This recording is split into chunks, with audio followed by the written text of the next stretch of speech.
Chapter 506. Who didn't want to reach the top in a single step? There were many students who wanted to enter the mathematics school. Even if the directorate went through layers of screening, there were still a total of 1,000 people who participated in the final examination. With so many people, the examination venue naturally couldn't be the palace. However, the security of the examination venue was not inferior to that of the palace at all. Even a proper imperial examination was not as strict as this. There were 1,000 candidates and there were 10 different sets of questions. There were 100 people in each examination venue, and each candidate would be given a different set of questions. This made the possibility of cheating extremely low. Changde had once questioned the fairness of this method to Li Yi, and the answer he received was that luck was also a form of strength. Among the 10 sets of questions, there were indeed some that were extremely difficult, but in general the difficulty level was quite high. Changde didn't know what the difficulty level was, but he understood what Li Yi meant. If he got a difficult question under such circumstances, it could only mean that he was unlucky. It was better for unlucky people not to enter the imperial court. He just didn't know who the unlucky ones would be. However, this wasn't something he should worry about. What he needed to do was to follow Li Yi's arrangement step by step. There were still 2 hours before the official start of the examination. Many people had already gathered under the high wall outside the examination venue. Many of the examinees pointed at the red paper pasted on the high wall. I was assigned to the 10th examination venue, number 35. Look for me, there are so many names. My eyes are getting dizzy from looking at them. The examination rules were written very clearly. Everyone had to find their examination venue and seat before the examination. Many people stuck their heads out to look at the wall. I found it too, the 5th examination venue, number 1. It's actually number 1. I'm impressed. I'm also in the 5th examination venue, but I'm number 2. I'm only one number away from you. Thank you. You're actually very impressive too. Seeing the two young people complimenting each other, a supervisor from the Ministry of Rights walked over and glanced at the crowd. He said, "The examination venue and seat numbers are randomly assigned. What are you guys impressed about?" The two of them blushed after failing to show off and went elsewhere. In the same examination venue, they would probably have a lot in common in the next 2 hours. May I ask, sir, why aren't there the 1st and 2nd examination venues? A plainly dressed young man asked curiously. The supervisor looked at him and said, "Why isn't your name on there?" The supervisor shook his head. "I've already found it, it's in the 10th examination venue." "Then don't ask so many questions." The head of the Ministry of Rights said coldly and left. While the young man was still in a daze, someone sighed and said, "Brother, there's no need to ask just now. Isn't it obvious? The 1st and 2nd examination halls are all filled with the children of officials. It has nothing to do with us." Everyone present was from a poor family and did not have any powerful background. Therefore they especially cherished this opportunity. They arrived at the entrance of the examination hall early. Many people in the crowd shook their heads and sighed. Every single one of those people's fathers were influential officials of the dynasty. How could they compare to them? Moreover, many of them were well aware that the majority of the spots for the academy's recruitment this time would probably be given to these people. As for them, it was still unknown how many of them would be able to enter. Since the allocation is arbitrary, why are the first 2 examination halls filled with the descendants of officials? A student said indignantly, "This time I'm afraid it's their one-man show again." That's impossible. I heard that His Majesty has won a lot of places for us poor students this time. County Uncle Lee has only given 200 places for the children of officials in today's examination. No matter how I look at it, we have more chances. The people that the students from poor families were most grateful to were His Majesty and County Supervisor Lee of the School of Mathematics. His Majesty had been very kind to the students from poor families in recent years. His various decrees and measures had given hope to many scholars from poor families. Although County Uncle Lee was about the same age as them, what he had done had earned him absolute respect from the hearts of these people. Especially this time, it was obvious that County Uncle Lee intended to support the students from poor families in the enrollment of the arithmetic college, which made people's respect for him turn into gratitude. Everyone remained silent in response to the young student's question. How could this matter be so simple? The influential officials obviously wouldn't give these important spots to others. If they couldn't even fight for it themselves, how could these people from poor families have a chance? It couldn't be any easier for them to get the spots. There was still a quarter of an hour before the examination started, and the candidates were allowed to enter. At this moment, A sedan chair finally appeared in the distance. Some young people with extraordinary temperament walked over in groups of 3 to 5, talking and laughing. "Brother Qin, why are you here?" "I have no choice. No one from my family wants to come, so the old man directly appointed me." "Do you also want to enter the school of mathematics?" "Alas, me too. Second uncle said that talents in mathematics are scarce, and the school of mathematics will definitely soar in the future. No matter what, I have to get in." Someone came from afar and brought these people to the examination room. They were arranged to sit down according to the order that had been arranged in advance. "Don't make noise in the examination room." More than 10 palace guards stood in the examination room with cold expressions. No matter how arrogant and despotic these children of officials were, they could only obediently shut their mouths at this moment. Even the palace guards were sent here, which showed that His Majesty attached great importance to this recruitment. However, they were not worried about the results. Those who were sent here by their families were naturally not idiots. In terms of educational resources, they were much richer than those from poor families. Under the premise of fair competition, even if they did not use their power to suppress others, they would still be able to win easily. After a gong sounded, an official from the Ministry of Rights took out the unopened examination papers. The palace guards checked them and distributed them to everyone according to the numbers on them. Among the students from poor families, there were some who were happy when they opened the test papers, but there were even more who were frowning. The questions weren't the new mathematics that they were worried about, but they were much more difficult than the ones they had seen in the past. After glancing at it, they felt that they wouldn't be able to solve many problems in 2 hours. Faced with similar questions, the children of officials in the first 2 examination halls performed slightly better than the students from poor families. Many people had already begun to answer confidently. However, there were also some people whose expressions were not the same as everyone else's. The second son of the Chen family, Chen Lisan, looked at his examination paper and suddenly felt dizzy. He didn't have the courage to take a second look. What exactly were these scribbles that looked like talismans? He couldn't understand a single question in the entire examination paper. Limit, double integral, derivative. He could understand these words, but what did they mean when they were put together? The expression on Chen's face was extremely blank. There were many people who had the same expression. The fourth son of the Qin family, Qin Feng, the second son of the Cui family, Cui Shixin, the son of the assistant minister of works, Li Jianren, they picked up their pens but couldn't write. They looked around and saw the people around them writing. After a short moment of shock, they began to doubt their lives. Are they all so good? Chapter 507. Chen Lisan had been holding the pen for a quarter of an hour, but he was still unable to write. He angrily put down the pen in his hand and wondered if those people had memorized the answers in advance. Even the mathematics doctors of the Imperial College might not be able to solve these questions. He was not far from Qin Feng. When he turned his head to take a look, Qin Feng was also looking at him.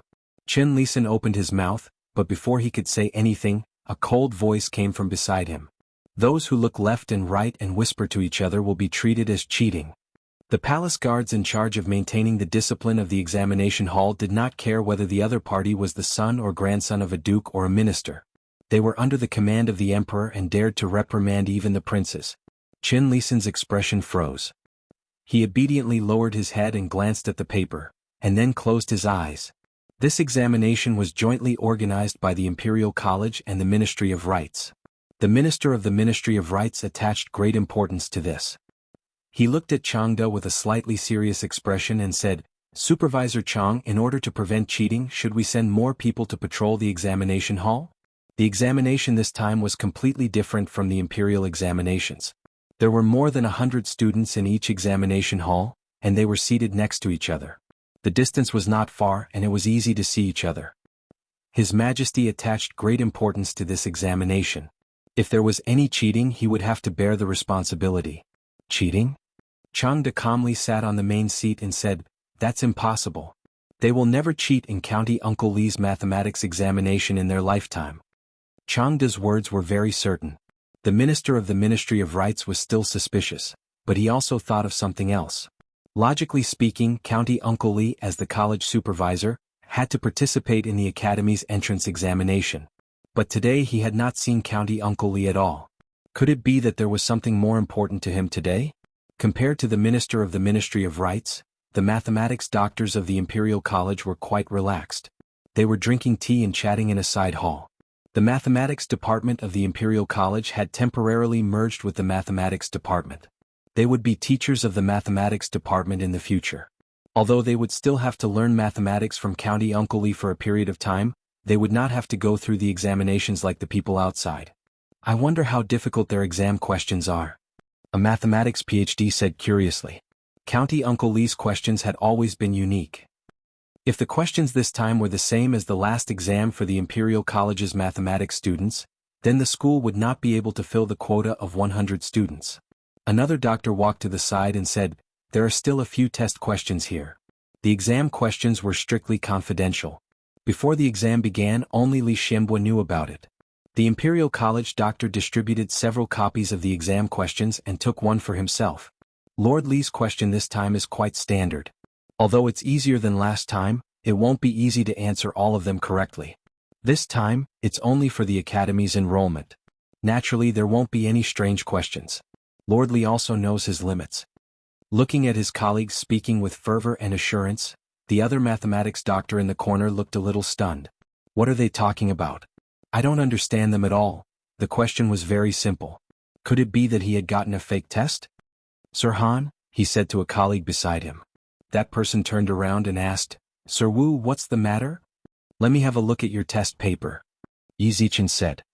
These 2 hours were the shortest 2 hours in many people's lives, but also the longest 2 hours in some people's lives.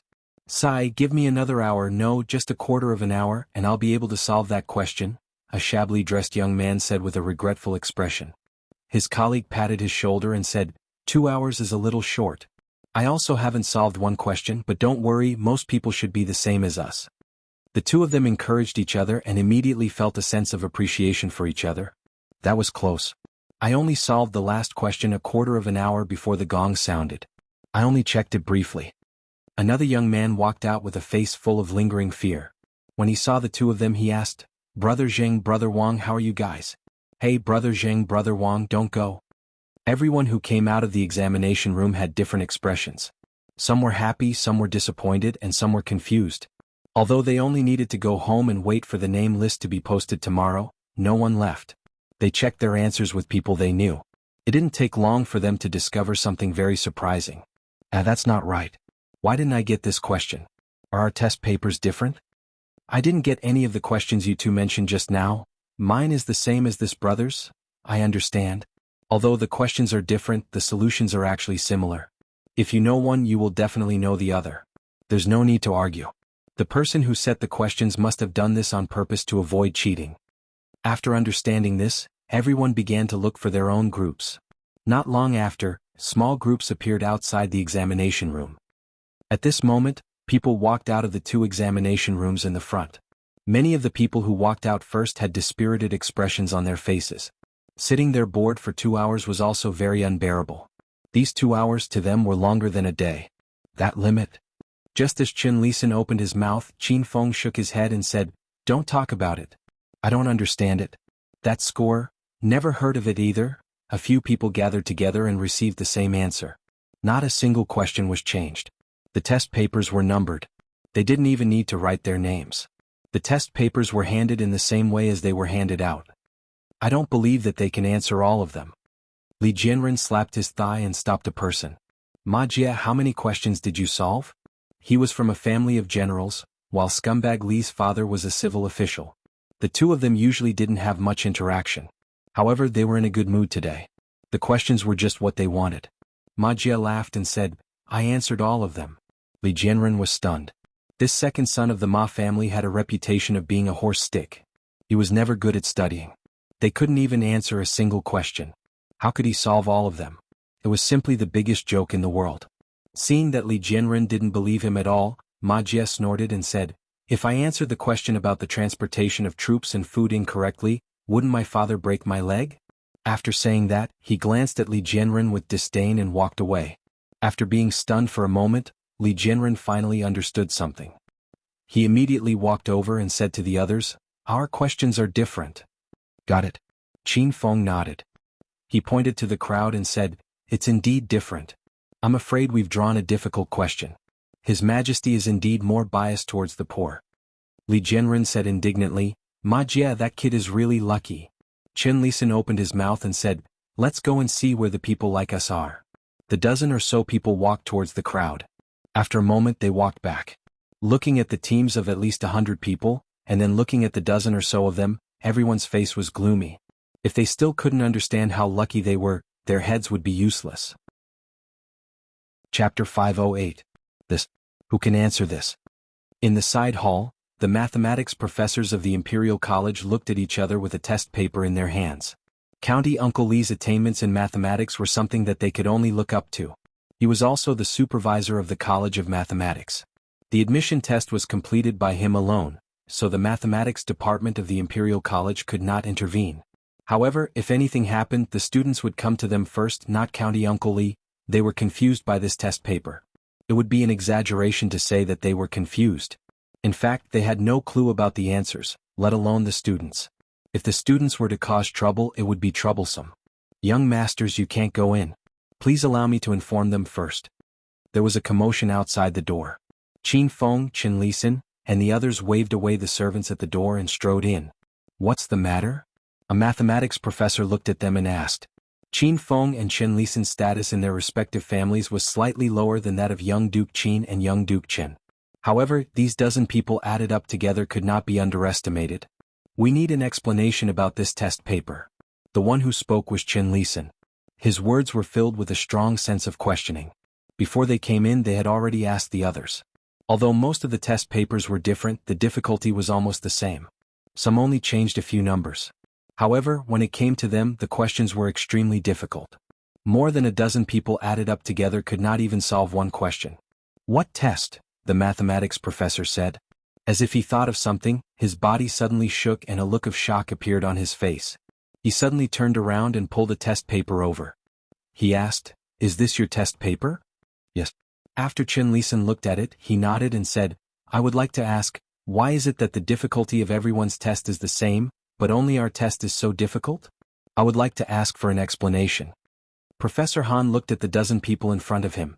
The second son of Duke Qin, Qin Lisan, Qin Feng, Cui Shixin, and the son of Assistant Minister Li from the Ministry of Works, Li Jianren. Why are these names so familiar? Professor Han opened his mouth but found that he had no words to refute them. It's already so obvious. What's the point of explaining? You don't even know that you're already very lucky to be able to participate in the exam today. Do you really think you can get into the Mathematics Academy? One of them lacks Earth of the 5 elements, one of them has a flawed character, and one of them is a lunatic. How can such people enter the school of divination? Who gave you the confidence to do so? With Lee County Earl here, even your names are wrong. "I can't explain this to you," Professor Han said helplessly. Not far away, Changde, who had already noticed the abnormality, walked over with a frown. Princess Shaning probably lacked a childhood. She could even yell and scream when she was fishing, let alone when she saw the slide in the rocking car for the first time. Her eyes lit up. Unfortunately, her luck didn't seem to be good. It had already been 2 hours, and even Yong Ning had caught a fish half the length of a finger with her small fishing rod. The arrogant Lolita still hadn't caught anything. "If you're done playing, go back." Li Yi walked out of a simple pergola and handed her a piece of iced watermelon. Although the weather wasn't hot and there was a small shelter above her head to shade her from the sun, her hair was still a little wet after sitting outside for 2 hours. The arrogant Lolita handed the fishing rod to Li Yi and held the watermelon in her hands. She said in a muffled voice, "I want to change places. The feng shui here isn't good, I can't catch fish." Li Yi lifted the fishing rod and looked at her, saying, "If you still insist on fishing with Tang Hulu, unless Manager Chang jumps down and personally hangs one for you, it's useless to change to another one." He propped the fishing rod on the ground and looked at Changde, who was walking over. "Is the exam over?" "It's over."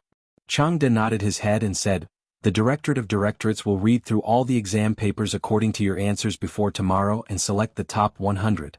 The mathematics exam papers were different from the imperial examination papers. If they were right, they were right. If they were wrong, they were wrong. It was easy to grade them. Thus, the emperor had ordered them to finish reading them within half a day and to have results the next day. Changde thought for a moment and said, "If you do this, you will offend many people." Li didn't seem to care at all. "If I don't do this, I won't offend them?" Changde thought about it. Li Yi had already offended the king of Shu, the Qin family, and the Qin family. So he was destined to stand on the opposite side of some people in the imperial court, no matter what he did or didn't do. He suddenly didn't know what to say. After a long time he said, "The emperor said that you will settle the matters in the imperial court tomorrow yourself." "What else?" "Before the morning court, I will eat with the emperor in the imperial garden." After saying this, Changde left. The proud Lolita used Yongning's fishing rod and finally caught the first fish in her life. She was so excited that she jumped up and down. Li Yi suddenly thought of something important and waved at Changde, who had already mounted the horse. "What else is there?"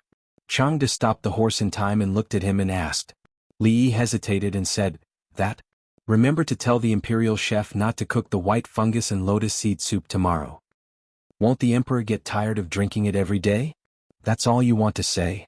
Changde's expression didn't look very good. "Of course not." Li Yi shook his head and said, "Also you must remind them not to put coriander in the soup." Swish. Changde whipped the horse.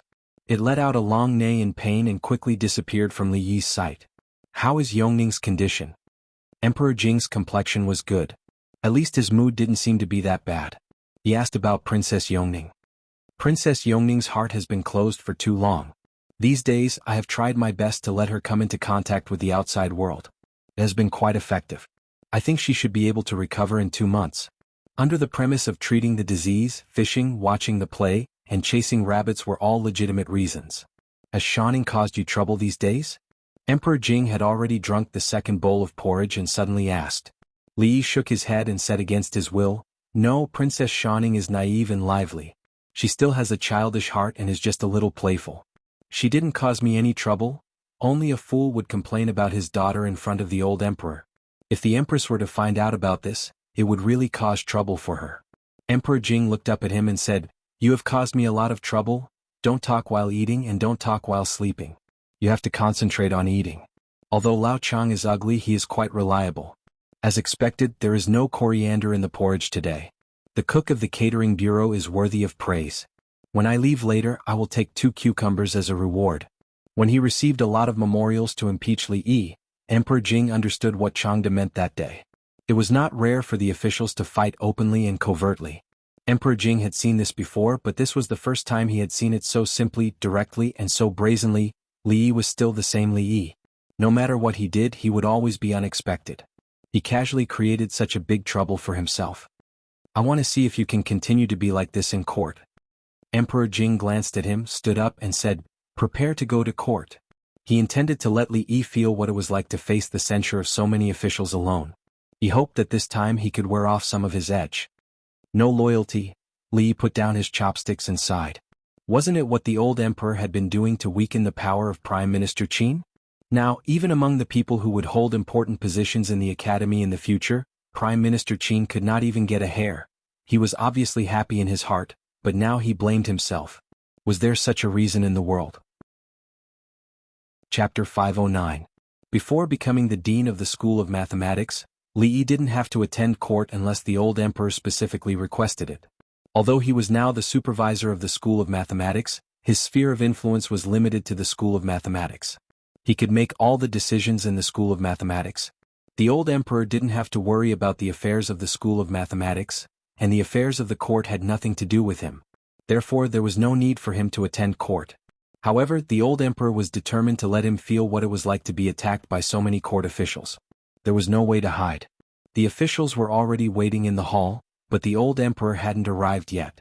Li Yi yawned and stepped into the hall. He didn't even have time to take a nap these days because of the Tsundra Lolita. His daily routine was messy and he woke up too early, so he was a little sleepy. He found a pillar to lean against and took a short nap. Some officials who were closer to the door of the hall saw him, and they all had strange expressions on their faces. The Qin family, the Qin family, the Chui family, and all the nobles and court officials who had impeached him were all shut out of the School of Mathematics. His method was simple and crude.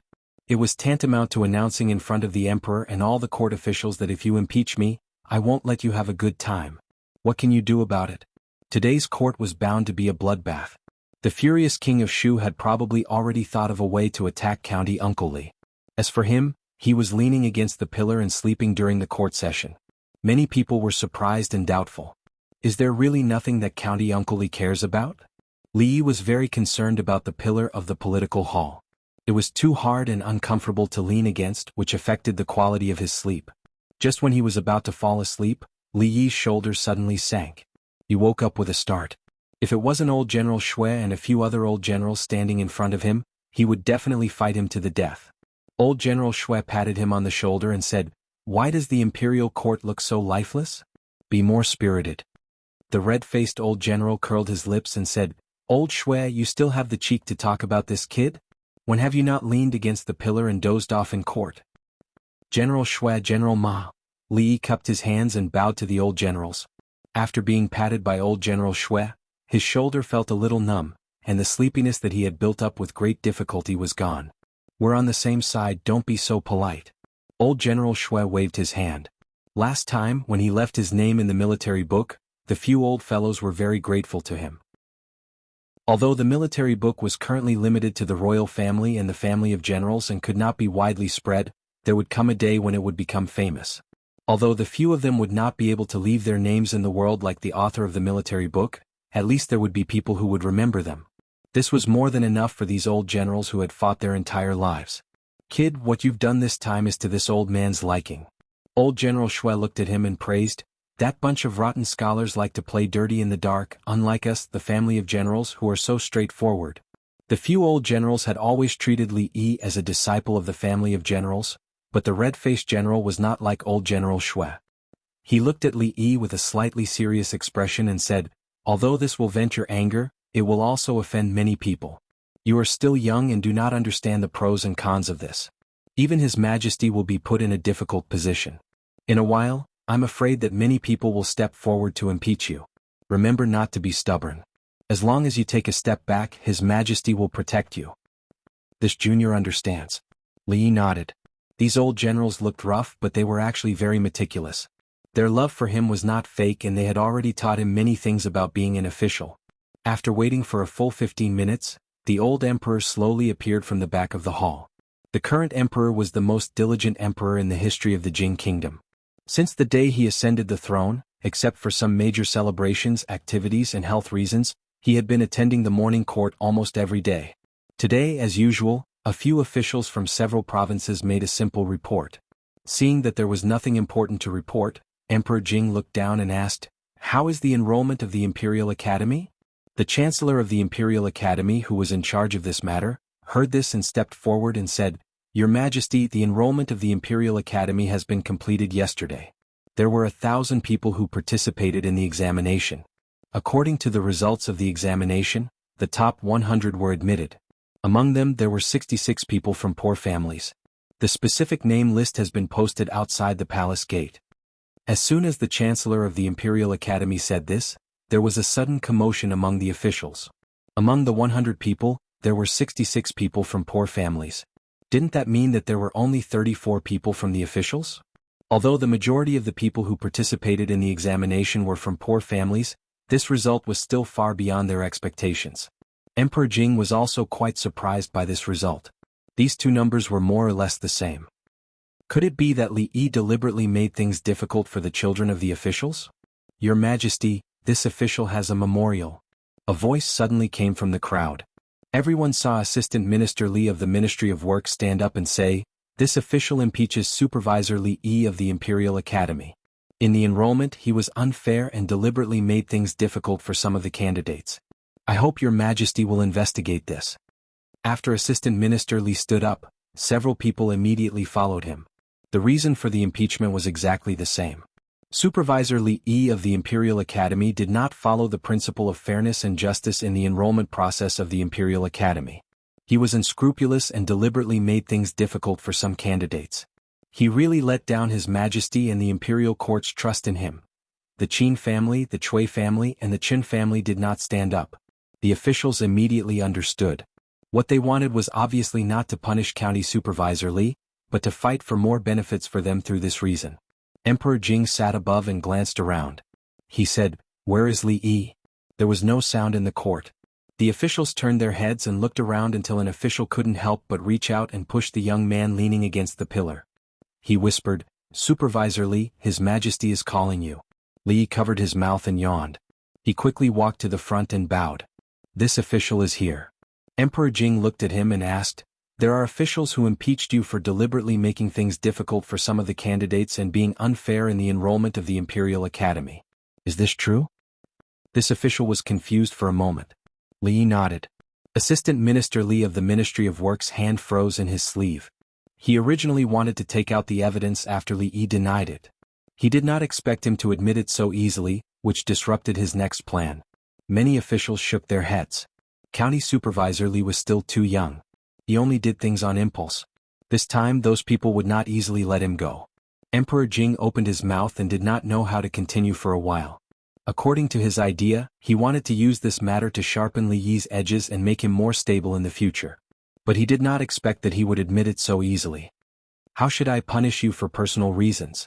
After a long time, Emperor Jing spoke again. Li Yi looked solemn and sincere. He said, "This official is wrong. As the supervisor of the Imperial Academy, this official has failed to live up to the trust of the Imperial Court and your Majesty's expectations and cultivation. This official feels that he can no longer bear this heavy responsibility. I beg your Majesty to allow this official to resign from the position of supervisor of the Imperial Academy and go home to reflect."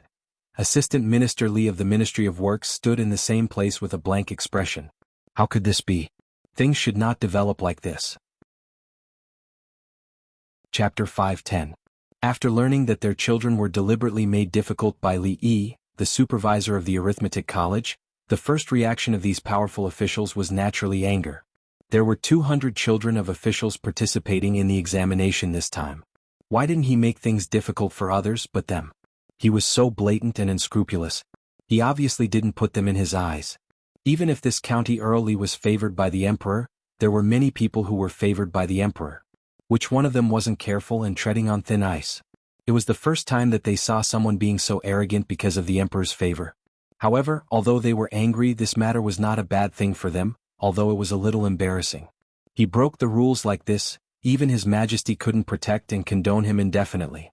At that time, everyone in the imperial court would collectively make things difficult for him. Maybe they could grasp some more chips in the arithmetic college. However, no one expected that County Earl Li Yi's attitude of admitting his mistake was so sincere. He didn't resist and didn't defend himself. He was wrong, so he resigned. Compared with those who, after making a mistake, walked around and used all kinds of means to avoid trouble, County Earl Li was simply an example of the officials. But why couldn't they help but want to scold him? Why did His Majesty set up another arithmetic college outside of the Imperial College? Why was County Earl Li the supervisor instead of others? It was because in the whole Jing Kingdom, no one understood the new mathematics except him.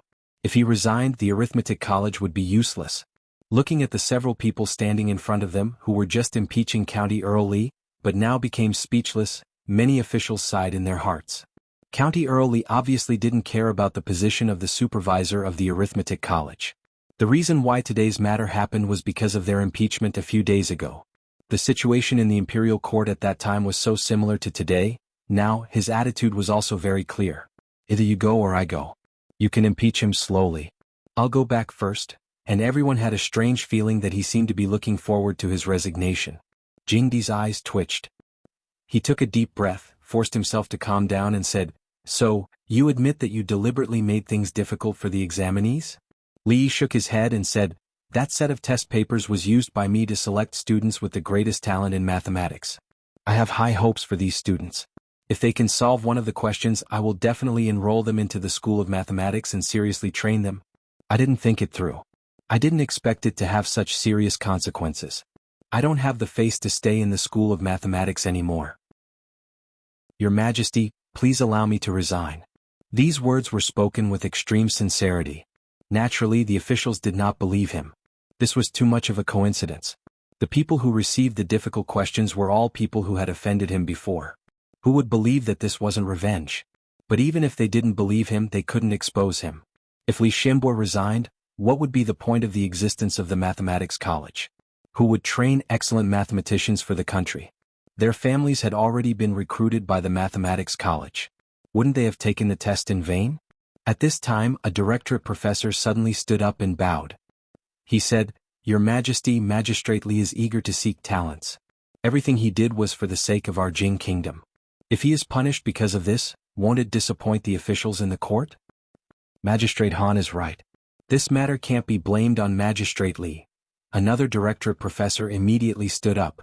Once the Mathematics College was gone, the heavy burden would be on their shoulders. This was absolutely unacceptable. Your Majesty, I agree. Another official stood up. Magistrate Li is dedicated to recruiting talents for the country. What's wrong with that? Suddenly there were many voices in the court. Those officials all tried to persuade Magistrate Li. Their opinions were surprisingly unanimous. County Magistrate Li was not wrong to want to select high-level talents for the country. Was it wrong? Before the court, they had already seen the list of students from the Mathematics College. Their sons and nephews were impressively on the list. The Mathematics College was a good place. The Ministry of Revenue, Ministry of Works. Many important departments in the court were short of mathematicians. The emperor attached great importance to the newly established Mathematics College. It wouldn't be long before there would be a reform in the court. At that time, those who graduated from the Mathematics College would be in high demand. At this time, how could the superintendent of the Mathematics College resign? In the imperial court, the winds changed abruptly. Those who had accused Li Yi just now retreated silently and did not speak again.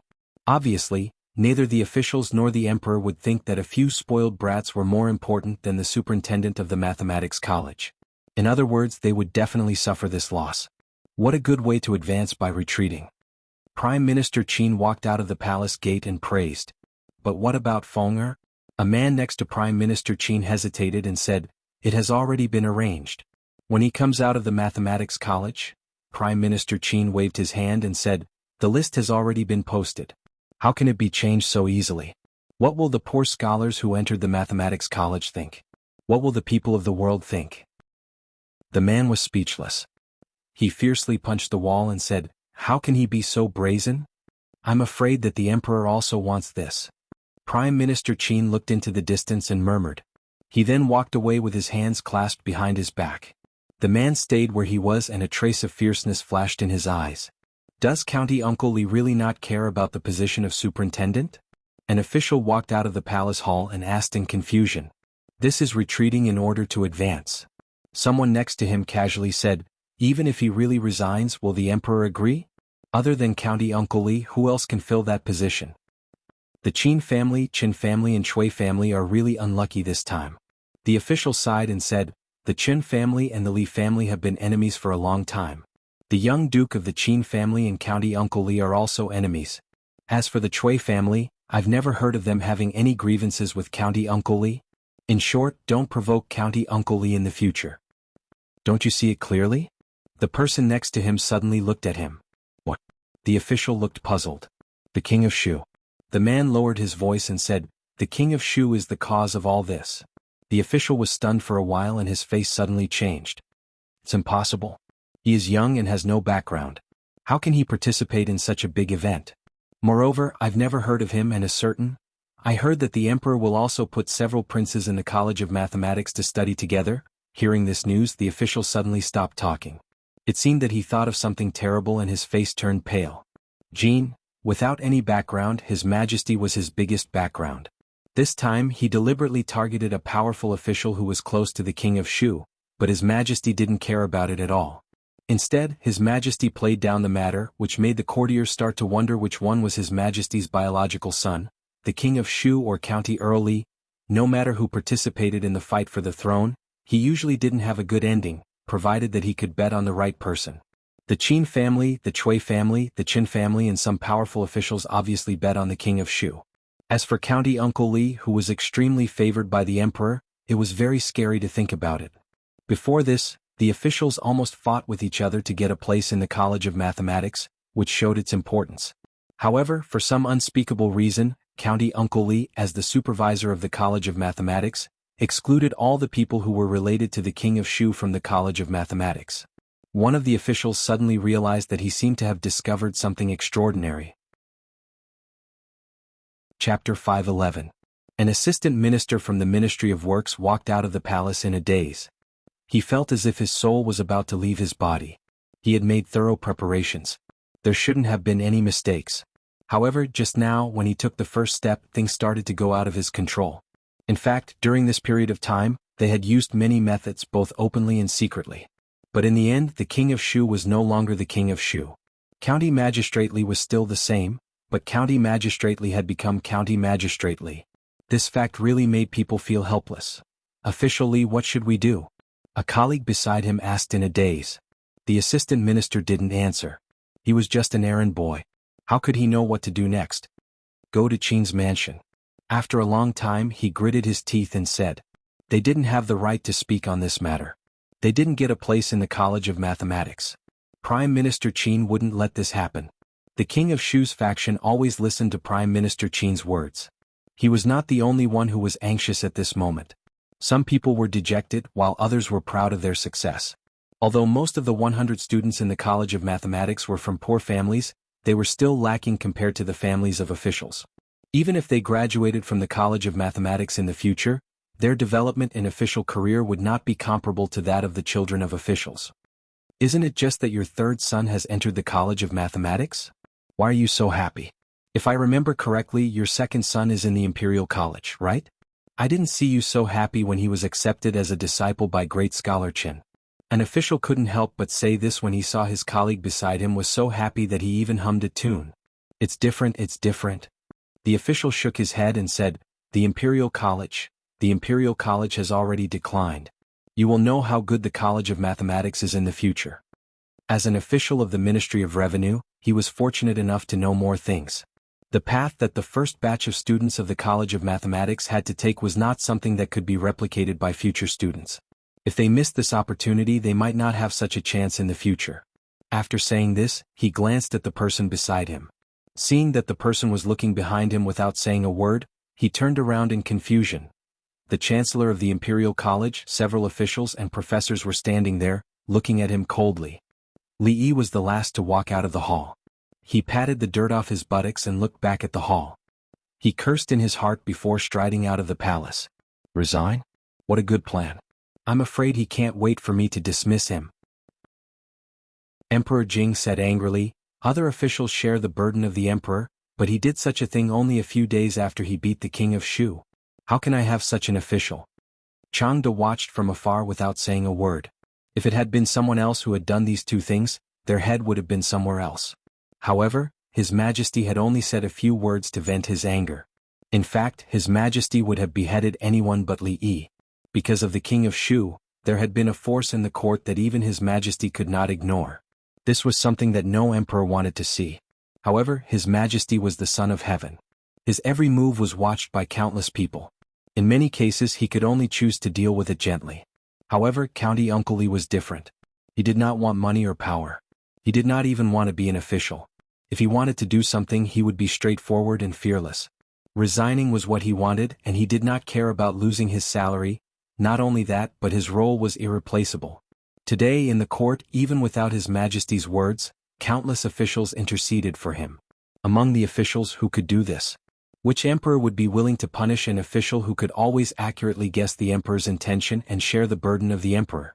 If he had not abducted His Majesty's 3 favorite princesses these days, His Majesty would not have kicked him on his buttocks just now. Not to mention that he did not get a reward for doing a good deed, he was kicked for no reason. After walking out of the main hall, Li Yi felt a little uncomfortable. He did not let those people enter the college because he did not want to cultivate talents for the King of Shu. The old emperor did not want a certain group to continue to grow. Everyone had the same goal, so they should help each other and work together. Those who got benefits and burned the bridge after crossing the river were all bastards. A figure suddenly jumped out from a corner and tugged at his sleeve, saying, "Let's continue shopping and listening to the opera today. I finished reading the comic strips last time, and I want to buy some new ones. Also, I want the windmill that can spin in Yongning. Father Emperor asked the craftsman in the Ministry of Works to make it. But compared to the ugly one in your house, I want." Well, after the old tormented him, the young tormented him. Princess Shining was even worse. The double torture of body and mind made Li Yi feel that his life was dark. The arrogant Lolita wanted to go out of the palace, but she could not do it alone. She must be accompanied by Princess Royal. You have offended too many people this time. Be careful in the future and bring more guards with you when you go out. Li Yi turned to look at her and asked, "Is assassination also popular in the capital?" "It's never wrong to be careful," Emingzi said. "You have never been in officialdom, so you don't know that they will do anything for their own interests. If they used other dirty tricks, Li Yi might not know how to deal with them." But he did not have to worry about assassination at all. Outsiders with unknown identities could not even get within 10 feet of the Count's mansion. If one came, one would die. If two came, two would die. When he went out, there was no lack of masters in the palace. He was not afraid even if a grandmaster came, so why should he worry about his safety? You are going to hold the heroes' assembly in the capital? Princess Royal Highness's thoughts jumped a lot today. Li Yi was a little puzzled, but he still nodded and said, there is still 1.5 months left. You want to participate too? Li Yi looked at her. If she really had this idea, he had to persuade her to give it up as soon as possible. The leader of the alliance was decided internally. For this reason, Mississippi Lu had even invited her second granduncle. As for the others, they just needed to participate and not think too much. How old is your second daughter? Princess Royal Highness looked into the distance and asked inexplicably. How old? Unexpectedly, Princess Royal Highness's thoughts jumped again. Li Yi was stunned for a moment. He really did not know. The key was that he had no concept of this before. But when she taught him how to ride a horse last time, he vaguely felt that it should be B or C. Why do you ask this? Li Yi was a little vigilant. It could not be. No wonder Princess Royal Highness had not married yet. It turned out that she liked Mississippi Lu. Princess Royal Highness looked at him and said, why can't you tell me her age? So you were talking about age. Li Yi was relieved and said, just over 17. He was a little surprised after he said that. What were the 17-year-old girls doing in the future? Each and every one of them was a delicate young girl. They should still be in high school. Looking at Mississippi Lu when she was 17, she was already competing with countless masters for the leader of the martial arts world. 17 years old. Didn't you arrange a marriage for her? Emingza looked at him and asked, marriage? No. Li Yi shook his head. Who would dare to interfere in this matter? Did they want to die? Besides, Mississippi Lu was only 17 years old. She was still a child in the future. If anyone dared to propose marriage, they would break their legs first. However, why would Princess Royal Highness suddenly ask this question? It was really abnormal. Could it be that she really had some improper thoughts about Mississippi Lu? Some images appeared in Li Yi's mind and his face turned red. Too embarrassing. Chapter 5:12. Why are you suddenly asking about this? Li Yi felt that he had to get to the bottom of this. Why did the princess suddenly come out of the closet? Moreover, the one she came out of the closet to was Second Lady Lu. This was a bit difficult to handle. It was hard to say whether Second Lady Lu would agree or not, but Rui would definitely not agree. Aya, it's because they are all forcing my royal sister to get married. Princess Shining interrupted. Li Yi was stunned. Only then did he realize that the princess was a few months older than Mississippi Lu. According to the customs of the royal family, princesses would be married off after the age of 14. It was very rare for a princess to be married off until the age of 18. The reason why she returned to the capital early from Qing'an Prefecture was because she was seen by the censor. The entire censorate was in an uproar, and at the same time her marriage was put on the table. However, when Li Yi came to the capital, the matter had already been suppressed. It seemed that it was being brought up again now. What's so troublesome about it? Li Yi looked at her and said, who hasn't been forced to get married before? It's not a big deal. Thinking back to the time when he had to deal with his mother who was forcing him to get married, he had used all sorts of methods. Compared to his mother who was professional in forcing him to get married, the censor was nothing. You have a way. Emingza looked at him, her eyes shining. How difficult can it be? Li Yi waved his hand and said, become a monk or come out of the closet, you can choose one. Come out of the closet? Her Royal Highness knew what it meant to become a monk, but she didn't quite understand the last word that Li Yi said. Li Yi shook his head and said, don't look at me. Even if I agree, Rui will not agree. You can't beat her. Seeing that she was still looking at him, Li Yi was stunned. His expression became even more vigilant and he immediately added, I can't either. I have a family. Besides, people of the same surname cannot marry. Your idea is very dangerous. What is coming out of the closet? Her Royal Highness continued to ask. Forget it, just pretend I didn't say anything. Li Yi waved his hand and said, become a monk, understand? His Majesty is ill. As the eldest princess, shouldn't you pray for His Majesty? Eat vegetarian and pray to Buddha, do good every day. No, your Li family believes in Buddhism, so you should sincerely cultivate Taoism and do good deeds. As long as His Majesty's health is not good, you should not return to secular life. Li Yi looked at her and said, I promise that in this way, those censors will not dare to say anything. The entire court, including His Majesty, will not say anything. In order to pray for His Majesty, Her Royal Highness was willing to become a nun with her noble status. How filial was this? The imperial censors could not wait to praise her. If anyone dared to speak carelessly and cause trouble, the old emperor would not even need to do anything. The spit of the people in the world would drown them to death. The princess looked at him with a slightly hesitant expression. Li Yi continued, "Of course it's easy to become a nun, but it's hard to return to secular life. If you don't like this method, it's okay. We have a plan B. His Majesty is ill and powerful enemies are eyeing him covetously. The country is suffering from internal and external troubles. As the eldest princess of the country, she worries about His Majesty and the affairs of the country. As she worries more and more, she becomes ill and becomes intermittent hysteria. When she is ill, she likes to draw her sword and cut people. She won't stop until she sees blood. In this way no one will dare to marry you." Li Yi was very experienced in this matter. All the civil and military officials in the court knew that Uncle Li suffered from intermittent hysteria. He would go crazy when he was stimulated. Her Royal Highness was so close to him that it was normal for her to get this disease accidentally. "Don't worry that no one will believe it. I'm familiar with the Imperial Physician Bureau. It's very easy to make a certificate." "You've already used this method." Emingzi looked at him and said, "It's because I've used it before that it works." Seeing that she didn't seem to like this method, Li Yi thought for a while and said, "If you don't like the first two methods, you can only use Plan C. Which censor is the most troublesome? Hire some assassins to kill him." Li Yi looked at her and gently scratched his neck with one hand. He said, "What do you think? Simple and violent. Once and for all. Are you very tempted? These are the methods. You decide which one to use." When the princess was thinking, Li Yi reminded her, "Anyway, everything should be done as soon as possible. It will be too late when His Majesty makes a decision." No matter how much the old emperor doted on her, he couldn't keep her in the palace forever. There was no doubt about this. There was no custom for princesses to marry outside the Jing kingdom. Under normal circumstances, princesses would marry the sons of some important officials or marry rich families. There would be some political factors in it.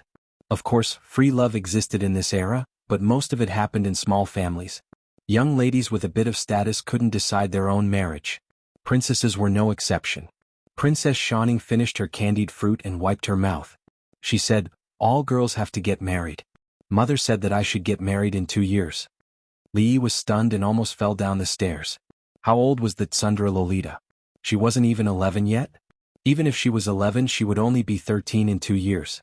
She had to get married and have children at the age of 13? Damn it, this was too much of a beast. Ahem, actually it's not good to get married too early. Li Yi coughed softly.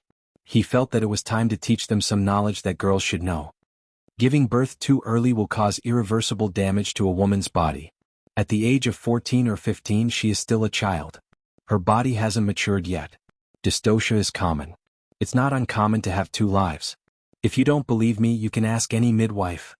In this era, giving birth was tantamount to a parting of life and death. The question of whether to save the mother or the child was not a joke. Speaking of giving birth, the Tsundra Lolita was still a little shy. However, after listening to Li Yi, her shyness quickly turned into fear. Her little face turned pale. She didn't know that giving birth was so scary. She decided to go back and persuade her mother to listen to her husband. She didn't want to get married in 2 years. Actually, within the royal family, in order to strengthen ties, they often conduct marriages between cousins. Li Yi looked at her Royal Highness and said, "Have you noticed that the descendants of these marriages between cousins are often stupid and disabled?" Li Emingzi thought about it and showed some surprise on her face. She asked, "Why?" "This involves the problem of genes and inheritance." Li Yi found that he had said a little too much today. If he continued, he was afraid that the old emperor would ask him to build a biology school again. Li Yi looked at her and said, "Let me give you a simple example. Do you know that there are people in this world who don't distinguish between red and green?" Note, not distinguishing between red and green doesn't mean that they don't recognize red and green. This is a misunderstanding that many people have about red and green color blindness, from an author who has been professionally colorblind for 20 years. Li Emingzi nodded and said, "It's not a secret in the capital that Prince Cheng and Princess Cheng don't distinguish between red and green." Since she knew that there was such a thing, then the problem of inheritance was easily explained. For the time being, we will call the disease of not distinguishing between red and green color blindness. If Prince Cheng and Princess Cheng both have color blindness, then the children of the two, regardless of gender, will definitely have color blindness. This is inherited. Li Yi used the most simple language to explain to her. Only by explaining this matter clearly could he explain the problem of, the royal family is full of idiots. Li Emingzi looked at him in surprise and said, but the young princess does not have color blindness. Li Yi's expression froze. Chapter 513. Young princess, you don't have color blindness? Li Yi finally came to his senses. He looked at Li Mingzhu and asked, are you sure? Emingzi looked at him and nodded. Li Yi coughed twice as if he saw sheep and sheep running on the green grassland. He rubbed his eyebrows and asked, where were we? Heredity. The princess reminded him. Oh, heredity. Let's talk about heredity next time. I'm a bit confused now. Li Yi couldn't understand the heredity of the royal family. He shook his head and said, in short, the consequences of marriage between cousins are more serious than marriage between people with the same surname. In fact, if there is no blood relationship, it's not really impossible to get married just because they have the same surname. It's just an unfounded taboo of marriage. Really? Before Princess Royal Highness said anything, the proud Lolita's eyes suddenly lit up. Li Yi glanced at her and didn't know what she was happy about. Is it really so dangerous to get married too early? Emingzi looked at him with an incredulous expression. Li Yi looked at her and said, in fact, you just need to go to the Imperial Physicians Bureau and you will know the mortality rate of women giving birth nowadays. A major reason is that the childbearing age is too young. The pelvis is not fully grown, so the fetus can't give birth smoothly. Often 2 lives are lost. He was not exaggerating. There was data that showed that the mortality rate of pregnant women in ancient times was 30 to 40%. Giving birth was no less than a separation of life and death. Of course, there were reasons for this, such as the underdeveloped medical level and poor awareness of hygiene, but early marriage and early childbearing was definitely the most important factor. However, the national conditions were like this. The people thought that having more children would bring more blessings. The officials wanted to improve their performance. If they didn't want to have children, they would help them. The king wanted more people, so the legal age of marriage was lowered again and again. Under such a major premise, if women in the Jing kingdom were still unmarried at the age of 17 or 18, what would happen? Li Yi couldn't change this kind of thing, but Her Royal Highness was different. She was a woman and the eldest princess of the Jing kingdom. Her mother was the current empress, the chairwoman of the Women's Federation and the chairwoman of the Women's Committee of the Jing kingdom. She was the motherly model of the world. It was their responsibility to seek for the welfare of women. That's right, his underwear store was about to open. Should he send a few pieces to the palace to set the trend? I'm going to the Imperial Physicians Bureau now. Li Yi's words made her extremely frightened, so she stopped and said, I'm not leaving the palace? The proud Lolita had a disappointed look on her face, but she knew that her royal sister had something important to do, so she said with a bitter face, let's wait until tomorrow. Emingzi said, then she turned around and hurriedly walked towards the direction of the Imperial Physicians Bureau. Watching Her Royal Highness leave, Li Yi was about to go home when the Tsundra Lolita grabbed his sleeve. I can't take you out of the palace, Li Yi said helplessly. Abducting the princess of a kingdom was a serious crime. Without the approval of the old emperor, the imperial guards at the entrance of the palace had the power to execute him on the spot. I want to ask you a question. The Tsundra Lolita looked down at her toes and said with a red face, and go ahead. She didn't even call him Mr. It seemed that her question wouldn't be easy to answer. Did you just say that people with the same surname can get married? The Tsundra Lolita said in a low voice. Same sex. It should be possible. Li Yi thought for a while, then nodded and said, liking men or liking women was a person's freedom, and others had no right to interfere. As a young man with advanced thinking, Li Yi wasn't gay, and he didn't care if others were gay or not. Then can I marry you in the future? The Tsundra Lolita suddenly raised her head and looked at Li Yi with her eyes wide open. Since she was going to get married in the future, why not marry Mr.? If she married Mr., she would have endless delicious food to eat and fun to play. She could go shopping and listen to plays. She could see all kinds of strange things. Being by Mr.'s side would be much more fun than being in the palace. She had never thought about this before. Just now she seriously thought about it. Marrying Mr. should be the happiest thing in this world, right? What? At that moment, Li Yi felt like he was struck by lightning. He felt a little confused. What did the Tsundra Lolita just say? Marry me? Are all the girls in the palace so mature? What a joke. Although he was a beast. Bah. No matter how much of a beast he was, he wouldn't have such thoughts about an 11-year-old girl. Besides, if this was known by the old emperor, he could only go to the palace as soon as possible. If he was a little slower, he would have to go to the market to find him. No matter what the reason was, he couldn't agree to it. He straightened his body, looked at her, and sternly said, "No." The Tsundra Lolita was stunned on the spot. The look of anticipation on her small face quickly dimmed. Her eyes were covered with a layer of mist, and her small mouth was pouting. Li Yi walked out of the palace gate dejectedly. The Tsundra Lolita's sudden action had caught him off guard. Thinking of her sad appearance as she left, he actually felt that he had become a heartless man. God, what did he do? He clearly didn't do anything. What the F***ck is going on? "Milord, milord?" Lu Yi stood at the palace gate and watched official Li walk in front of him. He called out to him several times, but he didn't look back. Lu Yi scratched his head in puzzlement, turned around and stepped into the palace gate. Not far from the palace gate, there were countless young people dressed as scholars standing under a high wall. Their exclamations were endless. There's me. I'm on the list. I can enter the Academy of Mathematics." A skinny young man in plain clothes suddenly fell to the ground after shouting a few times. He was foaming at the mouth. The crowd hurriedly carried him away to the nearest clinic. In the crowd, a young man waved his folding fan and sighed, "We study and cultivate. It's just a small matter. How could it end up like this? How sad. Brother Chin." A person beside him looked at the red list and said with a trembling voice, "What's the matter?" The young man put away his folding fan and asked indifferently, "Brother Chin, you're on the list. You're on the list. You're ranked 10th. The young man's companion turned around excitedly, but found that Brother Chin had already disappeared. He asked doubtfully, Brother Chin? When he looked down, he was suddenly shocked and shouted, Brother Chin, what's wrong with you? Someone come quickly." The admission examination of the Academy of Mathematics had just ended yesterday, and the results had already been announced today. This time, the Academy of Mathematics had enrolled a total of 100 people. Among them, 66 were scholars from poor families, and 34 were descendants of officials. This was far beyond their expectations. Whether it was the imperial examination or other examinations, when did scholars from poor families surpass these people? Could it be that the spring that belonged to the poor families was finally coming?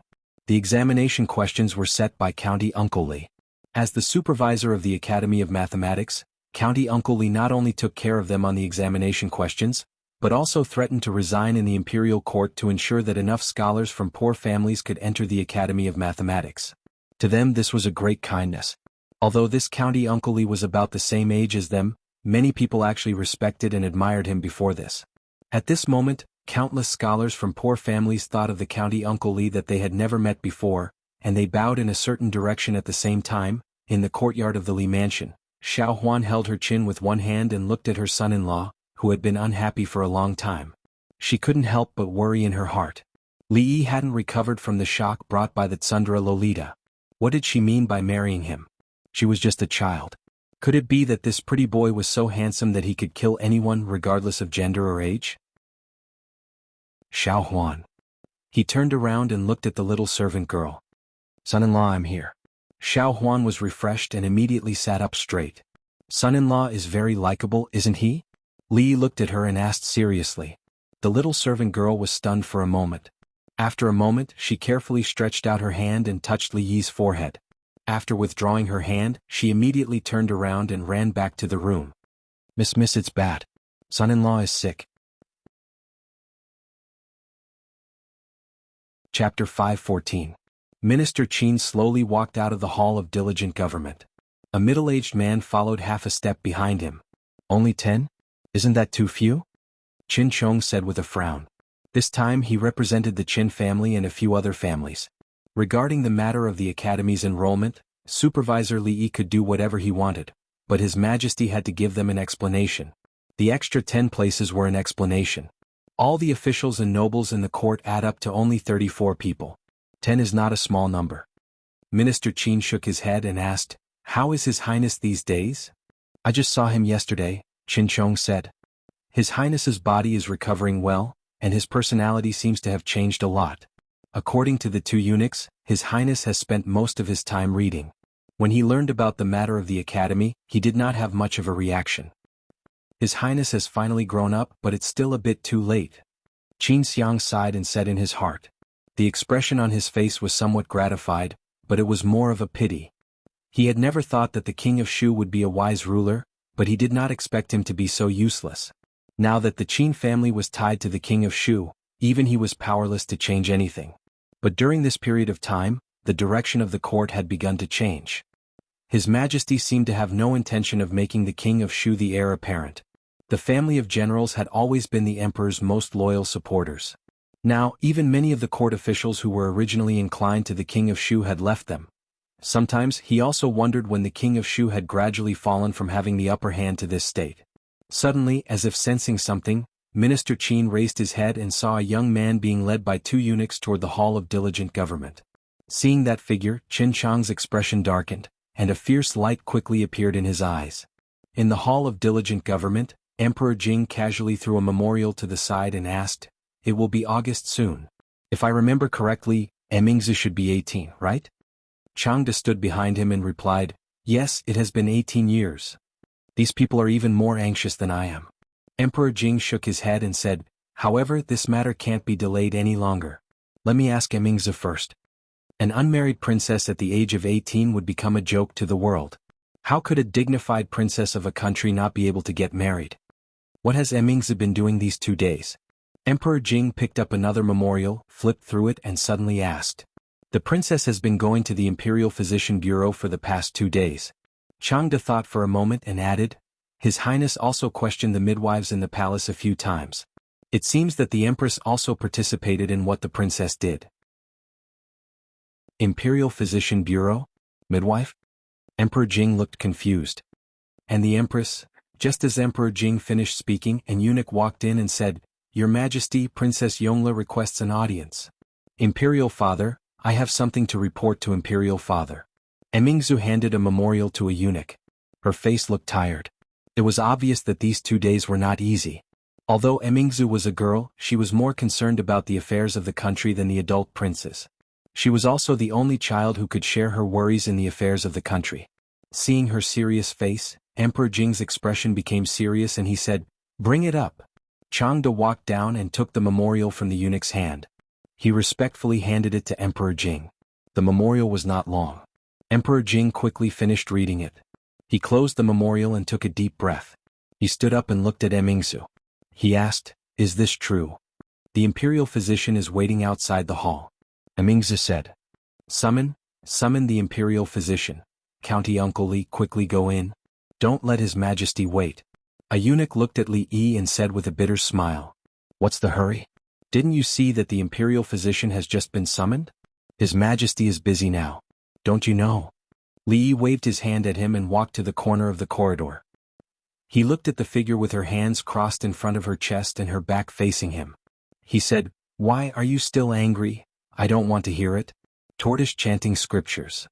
Princess Shining covered her ears and shook her head like a rattle. Who taught her this? Li Yi's expression was a little depressed. It was hard to provoke a lowly, but it was even harder to coax her. "I don't like you anymore. You should go. I don't want to see you again." The proud lowly finally put down her hand and said while wiping her tears. Seeing that there were still tears in her eyes, Li Yi felt a little guilty in his heart. She was just an 11-year-old child. What did an 11-year-old child know? She might just be gluttonous and playful. She might have developed a trace of dependence on him, who could take her to do these things. This was just a little girl's fantasy. Wouldn't it be too cruel to let her dream be shattered like this?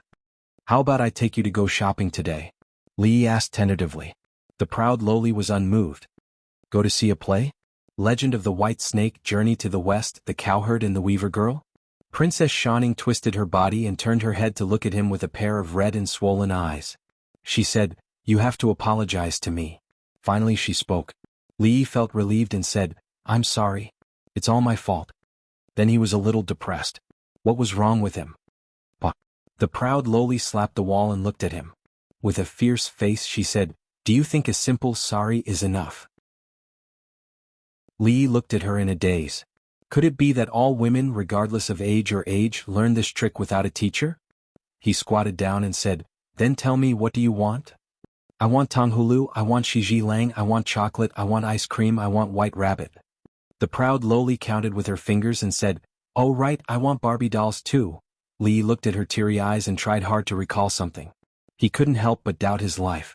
He was actually tricked by an 11-year-old girl? Your Majesty, Her Royal Highness is not wrong at all. In our Jing kingdom, women giving birth is like walking through the gates of hell. Therefore, 3 out of 10 women die. The younger they are, the more dangerous it is. It is said in the canon of internal medicine that when a woman is 14 years old, her conception meridian will be unblocked and her Taichung meridian will flourish. That means that after a woman is 14 years old, she will have the ability to give birth. However, if she breaks her yin too early, it will hurt her blood. The best age for giving birth has to be delayed. The explanation of the imperial physician Lu Jimin was very thorough. However, the number on the memorial in Emperor Jing's hand was even more shocking. When a woman gave birth at the age of cardamom, there was a 40% chance that she would die. If it was delayed for a few years, it would be reduced to less than 10%. Thinking of so many innocent women dying every year in the imperial court, Emperor Jing looked at Lu Jimin and said angrily, "Since you know this, why didn't you report it earlier? What is the imperial physician doing?" The imperial physician Lu Jimin hurriedly bowed and said, "Your Majesty, if Her Royal Highness had not come to the imperial physician's office to investigate, I would not have realized this. I have failed in my duty. Please punish me." At this time he could only say this. It was rare for a woman to die because of dystocia when she was in her prime. However, for various reasons, the country was always developing the population. How could they let a woman wait until she was 20 years old to get married? If he justified this, wouldn't it mean that the culprit of all this was His Majesty? 40%, 40%. Emperor Jing murmured a few words and shook his head. He said, "It's too high. Can't the imperial physician's office think of a way to reduce the casualties during childbirth?" Delaying a woman's marriage age involved too many things. It was not just a matter of an imperial edict. In contrast, Emperor Jing hoped to solve this matter from other aspects. Lu Jimin thought for a moment and said, "Can you allow me to consult County Uncle Li about this matter?" Only then did Emperor Jing remember something. He waved to a servant at the entrance of the hall and asked, "Where is Li Yi? Why hasn't he arrived yet?" "Your Majesty," the servant looked bitter and said, "County Uncle Li is coaxing Princess Shining outside." Chapter 5:15. Give birth. Li looked at Emperor Jing in surprise and shook his head repeatedly. This official doesn't know how to do this." Emperor Jing glared at him and said, "No one asked you to give birth. I ask you, is there any way to reduce the possibility of women dying from childbirth?" Li Yi thought for a moment and said, "A woman's pelvis is fully developed after the age of 20. If Your Majesty delays the age of marriage for women after the age of 20, it will naturally greatly reduce the probability of dystocia." Emperor Jing frowned slightly, and Lu Jimin showed a bitter expression. Although this method was effective, it was not feasible at all. If His Majesty now decreed that women in the Jing kingdom should give birth after the age of 20, then the population of the country would definitely decline for a long time. The population was closely related to taxes, labor, and national strength. At that time there would be no one to farm the land and there would not be enough soldiers. How could they resist the strong enemy? A trace of disappointment appeared on Emperor Jing's face. The population was closely related to the strength of the country. Not only him, but all the civil and military officials would not agree to delay the age of marriage for women after the age of 20. This would shake the foundation of the country. He looked at the young face and finally realized that Li Yi was only 20 years old. Even though Li Yi had solved his worries many times, he was not omnipotent and did not even know about women's childbirth. Is there really no other way? Emperor Jing sighed. It was impossible to delay the age of marriage for women until the age of 20, but it was not impossible to delay it for a few years, although there would be some resistance. Since he already knew about this, he could not sit back and do nothing. Of course, there is. Li Yi thought to himself. In ancient times, it's difficult to give birth at a young age is one of the main reasons. However, there are other factors as well. Malnutrition, inadequate hygiene, unprofessional midwives. There are too many reasons. Do you have gynecology and obstetrics? Do you know what obstetrics and nursing is? Do you know what midwifery is? Do you know the 200 nutritional recipes for pregnant women? You don't even know these. If this was in the future, the pregnant woman's family could kill a midwife with one punch if they dared to ask whether to save the mother or the child. Just now he sighed in vain. Emperor Jing covered his chest, and his breathing was slightly rapid. How long had it been since he had this impulse to hit someone? Speak. He squeezed the word through his teeth. Pay attention to hygiene, pay attention to disinfection, avoid puerperal fever and umbilical cord infection. Focus on training midwives and ensure that they are certified. Crack down on illegal midwives. Set up a medical school outside the imperial physician's office and set up a gynecology and obstetrics department for in-depth study of obstetrics knowledge. Imperial physician Lu Jimin secretly noted down Li Yi's words. He already knew what disinfection was. It was also used when stitching wounds. As for training midwives, was there anyone who knew how to give birth better than them? Lu Jimin turned his head and looked at County Uncle Li, who was still talking. Yes, there is. When Lord Li said that he didn't know how to give birth, he was probably just being humble. This was also in line with Lord Li's low-key temperament. As for setting up a medical school and gynecology department outside of the Imperial Physicians Bureau, no one in the Imperial Physicians Bureau seemed to know about this. However, Lu Jimin looked at Li Xianbo again. This isn't a problem either. Jing Di's mood had calmed down, but he looked a little absent-minded. Giving birth was a process of fighting against the heavens. There were examples of concubines in the palace dying because of difficult childbirth. Even 20 years ago the empress almost died because of this. The two princes also died shortly after birth. After 20 years, whenever he thought of these things, his heart would still feel pain. If Li Yi had told him this 20 years ago, would those things not have happened? 20 years ago, Jing Di shook his head. 20 years ago, Li Minghan was still the young master of the Li family in the capital. Naturally there wouldn't be Li Yi. This is all I know. Li Yi looked at Her Royal Highness and secretly gave her a look. He could only help her this much. Emingzu immediately stepped forward and said, Father, although this matter is serious, there are still many women in the world who are kept in the dark. I want to hold a banquet in the palace and invite the unmarried ladies in the capital. As women they should know these things. Jing Di thought about it and said, You can discuss this matter with your mother.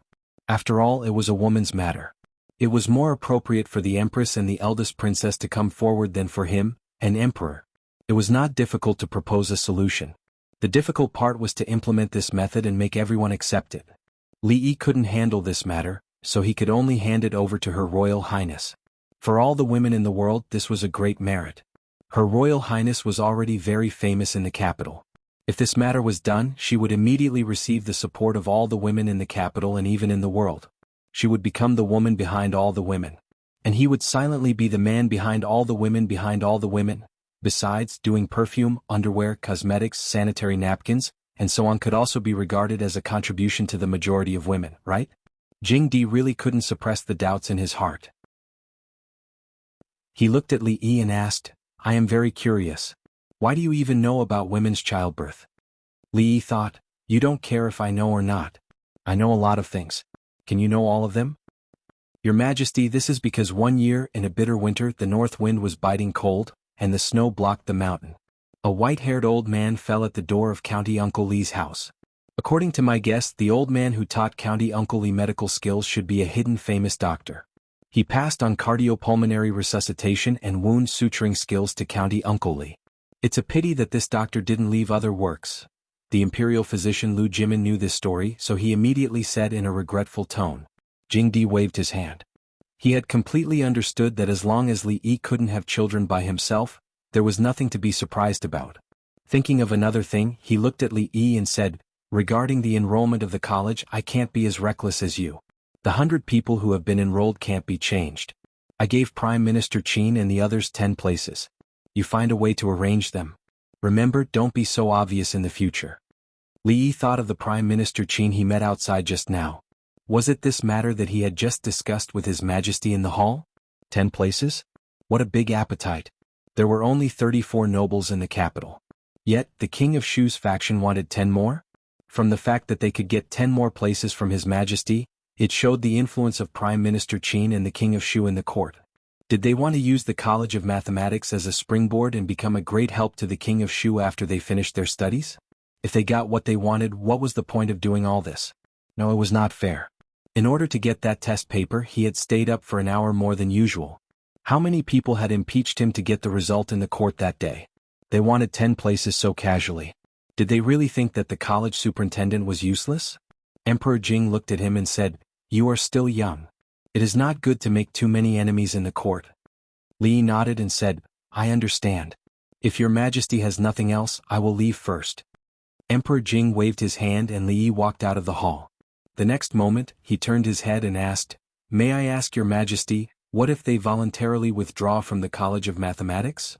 Prime Minister Qin and the others have gone through a lot of trouble for this. How could they voluntarily leave?"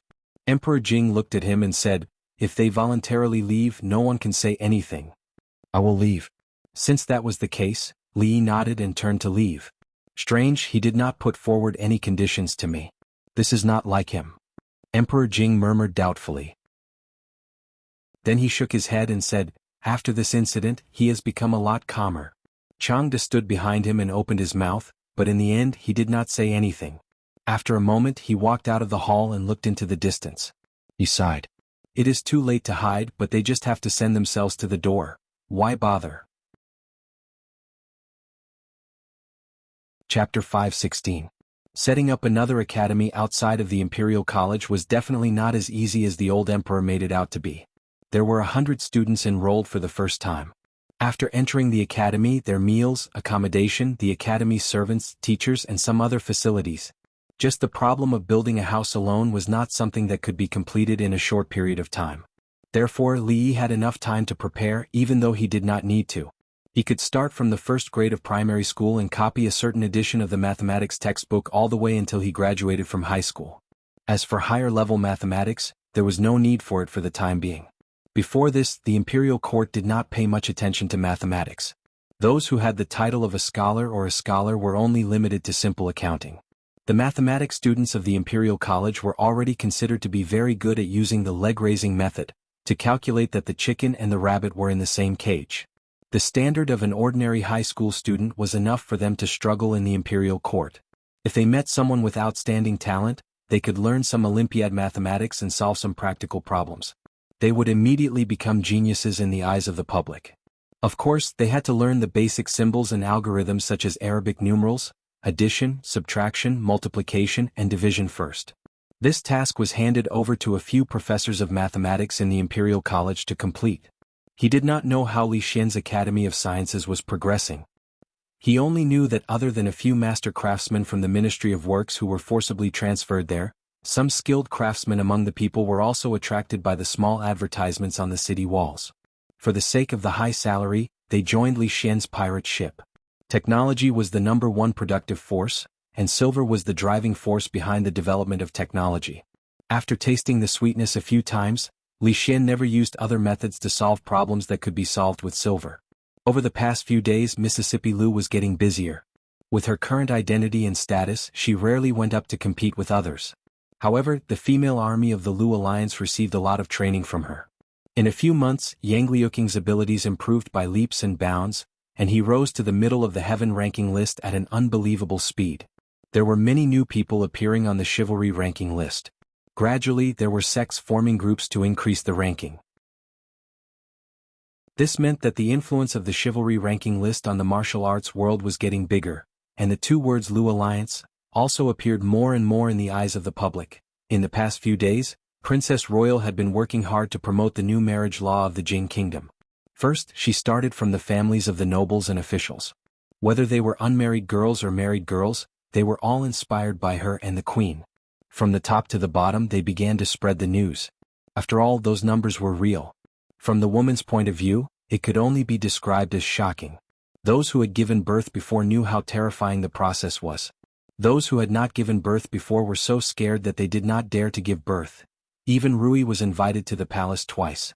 When she came back and talked to Li Yi about this matter, she was obviously not in a good mood. Women are really fighting against the heavens when they give birth.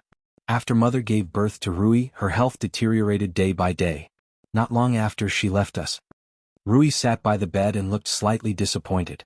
She said, "I heard that there is already a highly skilled doctor who has provided a method to greatly reduce the damage that women suffer during childbirth. Although I don't know which highly skilled doctor it is, from today onwards, all women must remember his kindness." Li put his arm around her shoulder and said, "Who else could it be? Of course, it's your handsome, knowledgeable and proficient husband. It's just medical skills, it's nothing." Husband is joking again. Rui leaned on his shoulder and said with a smile, "How dare you doubt your husband?" Li whispered in her ear. Rui's body involuntarily shrank back. She blushed and said, Yes, it's my fault. Husband is handsome, knowledgeable, and proficient in all kinds of skills. It's just medical skills, it's nothing. Li Yi was very satisfied with her performance. So what if she was a grandmaster? Grandmasters were also ticklish. What Rui was most afraid of was him whispering into her ear. After mastering this trick, she could defeat a grandmaster with a raise of her hand and look down on the martial world. Husband. She suddenly opened her mouth, and her voice was as soft as a mosquito. So, it's best for me to give birth in 2 years? Li Yi was still curious about why she suddenly became shy. He heard her words and said, yes, we can wait for 2 years. But now we can familiarize ourselves with the process. Husband, it's still daytime, so what if it's daytime? The law of the Jing Kingdom doesn't stipulate that we can't give birth during the day. Husband, someone is coming. You still want to lie to me. Rui will only come back at night. Xiao Huan just went to the street with them. Who else can come here? Husband, someone is really coming. There was a knock on the door. Li Yi walked over in embarrassment and anger. He opened the door and saw a figure standing there. The Princess Royal was busy these days and had no time to come out. He didn't know what magic potion the proud Lolita had fed Emperor Jing, but he actually allowed her to stay outside the palace for a short time. Of course, the premise was that she had to be with Yongning, which meant that she had to stay here. Li Yi would rather not have this premise. What now? Li Yi looked at the proud Lolita helplessly. Since she came, he didn't even have time to go to the toilet. Wasn't she playing with Yongning in the room just now? Why did she come out again? The proud Lolita's face was pale and her voice was trembling. She looked at Li Yi and said, You come with me. Seeing her like this, Li Yi was shocked. What was going on? What could have scared her to this extent? Could it be that someone was bullying her? Impossible. She was the only one who could bully others here. Who could bully her? The proud Lolita pulled Li Yi's sleeve and took him to her room. She closed the door and turned around. She couldn't control herself anymore and burst into tears. I'm going to die. The proud Lolita cried very sadly. She was heartbroken and her face was full of tears. Li Yi was really worried that a few old men in gray clothes would break the door and punish him on the spot as a criminal who molested the princess. What happened? Don't cry. Tell me slowly. Li Yi squatted down and wiped away her tears. The proud Lolita sobbed for a while and choked. I'm bleeding there. Am I going to die? I haven't eaten ice cream yet. I haven't eaten cake yet. I haven't married you yet. Stop. She was still thinking about eating at a time like this. Li Yi looked at her and asked doubtfully, Where is it bleeding? Did you fall on the slide? Let me see, where did you fall? The proud Lolita's pale face suddenly flushed. She pointed at her skirt and said, There. Li Yi's gaze followed the direction she pointed. After a moment of shock, he only felt his vision go black and fell backward. She almost scared me to death. It was just the first time a girl met a relative in her life. She was about to turn from a little girl to a big girl. Rui, you come in for a moment? A moment later, Li Yi opened the door and helplessly waved at Rui, who was standing in the yard. The proud Lolita hid behind him. The red clouds on her pretty face burned all the way to her ears. Chapter 517. It was not surprising that girls in this era lacked certain aspects of education. In fact, even after thousands of years, this aspect was still a taboo for children that could not be easily touched. Li Yi just told the proud Lolita that this was something that a girl must experience in her life and would not die. He didn't tell her more details. He didn't have the idea of universal education for children in the Jing Kingdom. It should be known that this was also a controversial issue in the 21st century. Universal sex education here? Unless you plan to be the enemy of the whole world. Even when the princess called for women to delay the marriage age for 3 years, countless old stubborn people opposed it. Tell the children how they were born? Even the coffins of those dead old stubborn people would not be able to hold them down. However, after such a thing happened, the proud Lolita had to go back to the palace, which made Li Yi feel relieved. Finally, he could get rid of this little witch and have a few days of peace, so he had time to pay attention to some other things. Miss Zheng's underwear seemed to have made a lot of progress, but unfortunately she didn't let him see it. She didn't let him see it when she was wearing it or when she was taking it off. Li Yi went to her room twice, but he didn't even enter her door. He didn't know what sin he had committed in his previous life to meet such an employee who was even more arrogant than the boss. Anyway, he didn't plan to show himself in this business. If the matter of a dignified county uncle selling women's underwear was spread out, he wouldn't be able to stay in the capital in the future. On the other hand, Everything was going smoothly at the brothel. Old man Sun seemed to be radiating the second spring of his life. He was full of energy and could not be stopped. Even Li Yi was afraid to look at him. If something happened to him due to exhaustion, who would develop the brothel? Wan Ruoqing was now recuperating, which was forced by Li Yi. Xiao Zhu's task every day was to watch her and not let her stay in the brothel for more than an hour. She only needed to participate in the decision-making of some important matters. Even in the capital, Wan Ruoqing and Zheng Zimo were considered rich. As elders, their monthly dividends were more than enough for an ordinary family to live off for a lifetime. However, the two of them didn't care at all. They were still squeezed in this small yard. Li Yi bought the neighboring yards and gave them all to Zheng Zimo as a workshop. The female workers inside were also from the brothel. They knew each other well and had a strong sense of confidentiality. Two women who were stronger than Fang stood at the door, but the boss didn't let them in. Now that he thought about it, his original idea had already been mostly realized. All he needed now was time. Today he had to go to the palace to discuss with Lu Jimin about the establishment of the medical school. Her Royal Highness was fighting on the front line to save her fellow women. As the man behind her, of course he couldn't drag her down. He needed to teach Lu Jimin about the theory of obstetrics and gynecology. Of course, because of the lack of the instruments in the future, he didn't have much to teach. He mainly taught about midwifery and sterilization. There was another important thing. When he went out in the morning, his second uncle asked him to bring a boiled chicken from the palace. The old man's mind was always so unique. The catering bureau was the private kitchen of the royal family. Could anyone bring something from there casually? It was still early. It would be cold if he cooked it too early. He would think about it when he came out later. A moment later, in the imperial physician's office, Lu Jimin and a group of imperial physicians came out to greet him. They said with a smile, "Master Li, we have been waiting for you for a long time." Li Han had been living a comfortable life these days. He couldn't remember how long it had been since he went to arithmetic class. Every day he only needed to read a few pages of books, and the rest of the time he could play as he wanted. Last time he couldn't help but point out the problem that his imperial father and the ministers didn't find, and he got a lot of rewards. Although they were kept by his imperial mother said that when he grew up, she would return them to him untouched. Everything was good. He just envied Yongning and imperial sister Shaning, who could go outside the palace to play. Last time he used a pearl to exchange for a few picture books from imperial sister Shaning. The monkey playing with a stick was much better than the naked people fighting in a hole in the wall that he accidentally found last time. He had finished reading those picture books. 5 pearls for 4 days or 4 pearls for 3 days. Liamo, that guy, actually chose the latter. Was really funny. If teacher knew, it would be strange if he didn't scold him. He learned it for nothing. It would be great if he could go out of the palace. Imperial sister Shaning said that there were a lot of fun things that he hadn't played before. Your Highness Prince Jean, have you finished reading that book? A voice suddenly sounded behind him. Prince Jean shivered and slowly turned his head. When he saw the figure standing behind him, he stammered, There are still a few pages that I haven't read. And take your time. There's no hurry." Li nodded.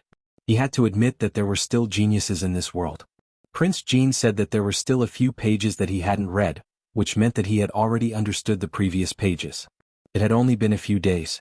This speed was actually very scary. Li Han nodded in a daze. He felt flattered. Teacher was actually so kind today? Li Yi looked at him and asked, "Do you know that His Majesty wants the princess to study in the Mathematics Academy?" Prince Jean nodded. "Learn addition and subtraction within 10 with them?" Li Yi asked again. Prince Jean nodded again but then shook his head violently. He had stopped learning addition and subtraction within 10 months. It was childish. In his opinion, there was nothing more childish than addition and subtraction within 10. "How about you teach them?" Li Yi guided him patiently. Teach who?" Prince Jean asked. Perhaps the teacher was unexpectedly gentle today, so he asked.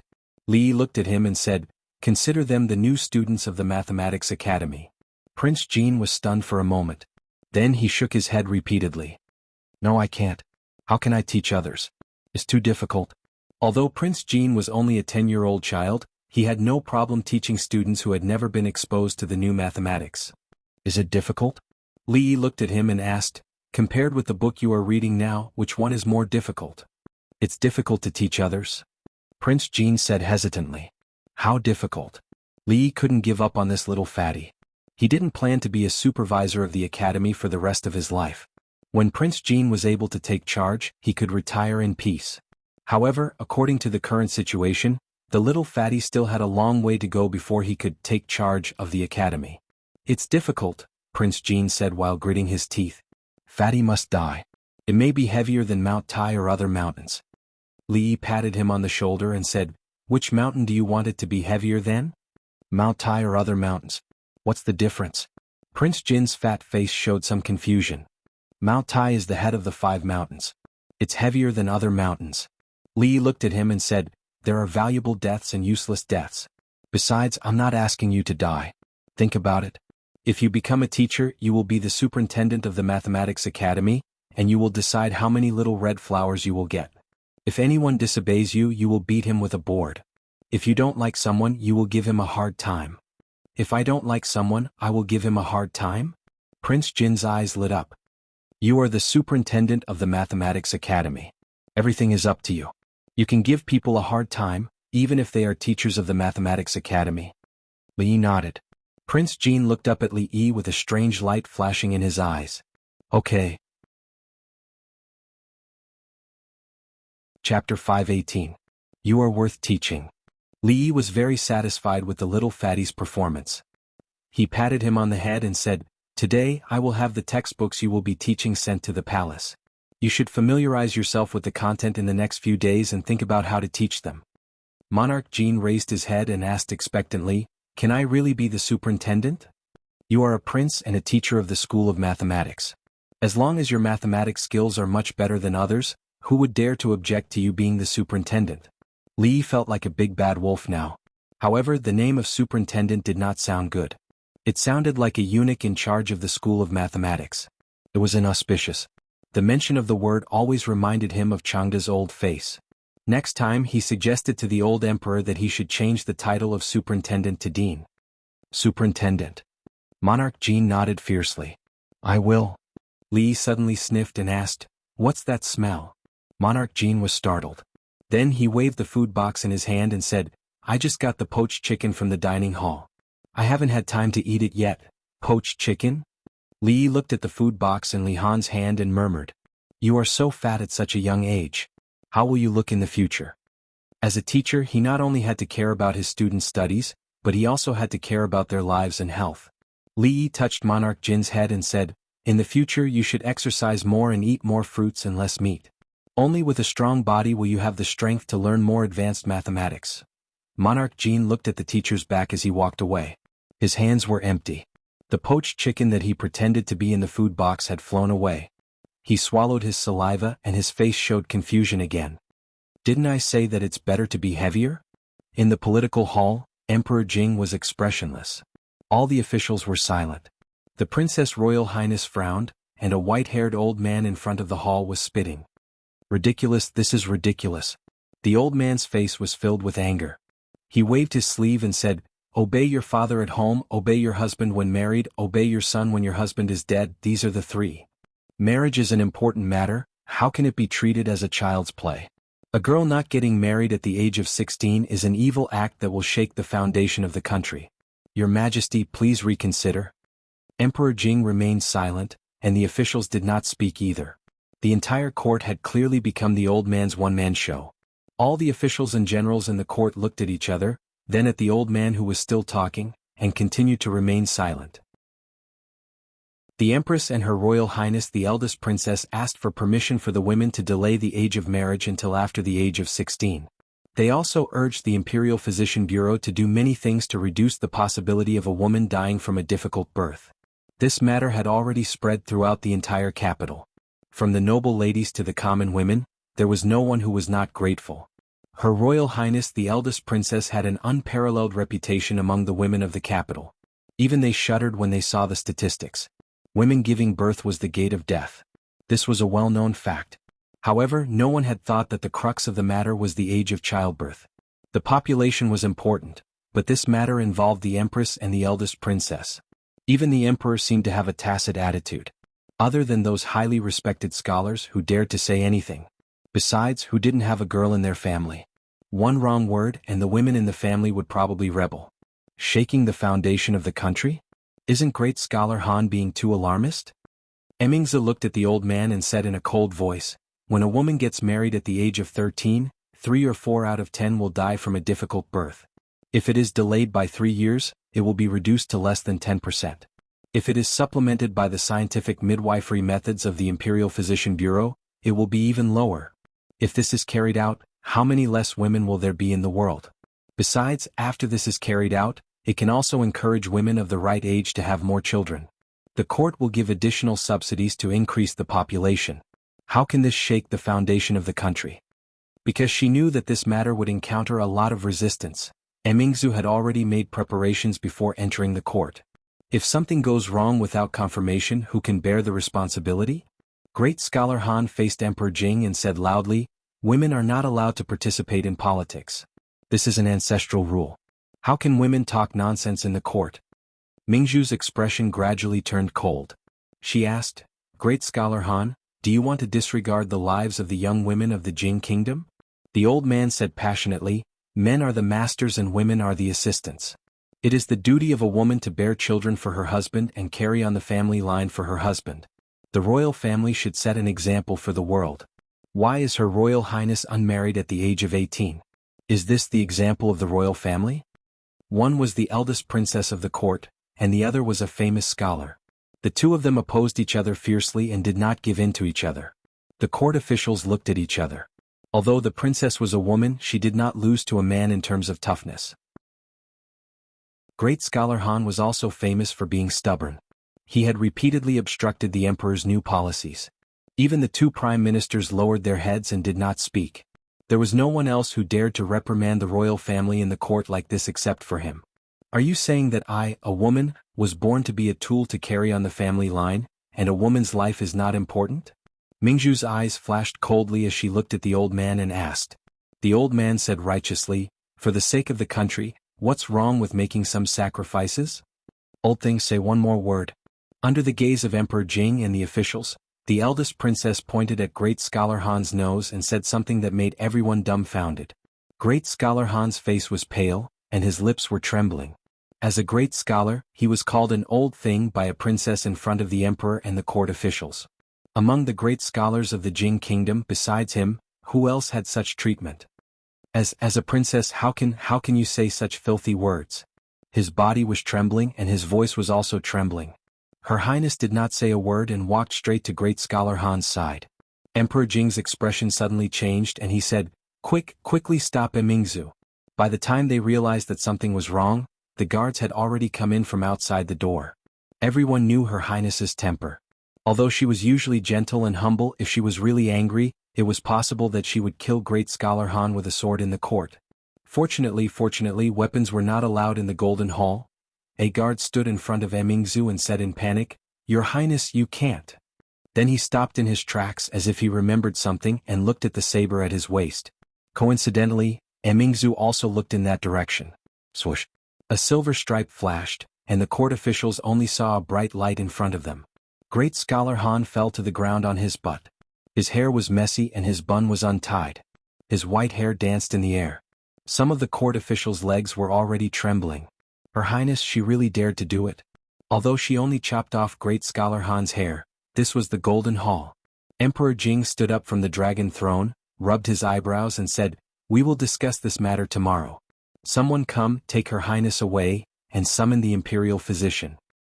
Great Scholar Han was supported to the imperial physician's office, and Her Highness was also taken away. It was not wrong to use weapons in the court, and behead was not an exaggeration. However, the person who did it was Her Highness, so the result was different. Great Scholar Han did not think through his words just now.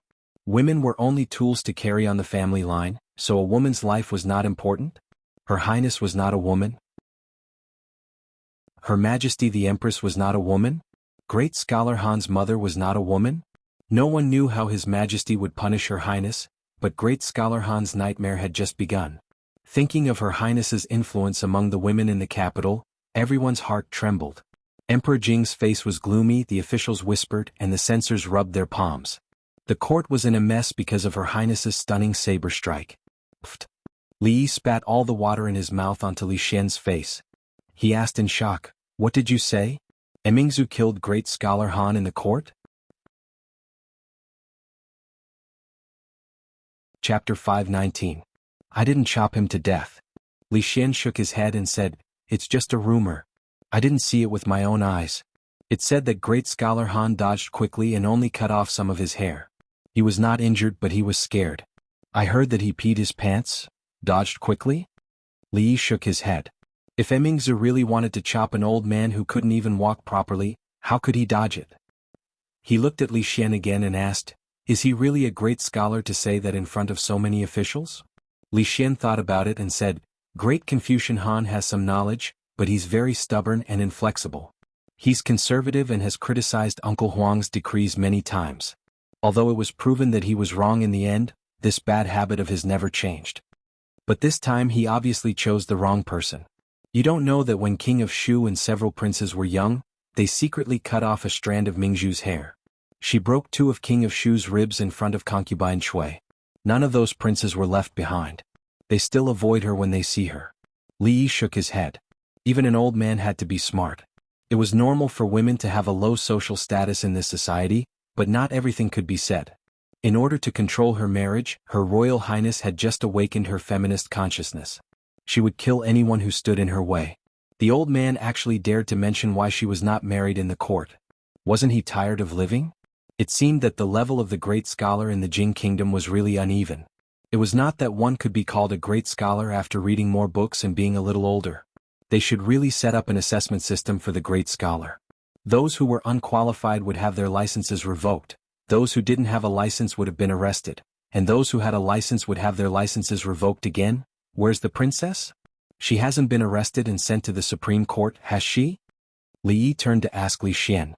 The social impact of attacking a great scholar in the Golden Palace in front of the emperor and all the civil and military officials was too serious. It was much more serious than the last time he beat King of Shu. Li Xian shook his head and said, "No, Uncle Huang grounded her in the morning dew hall."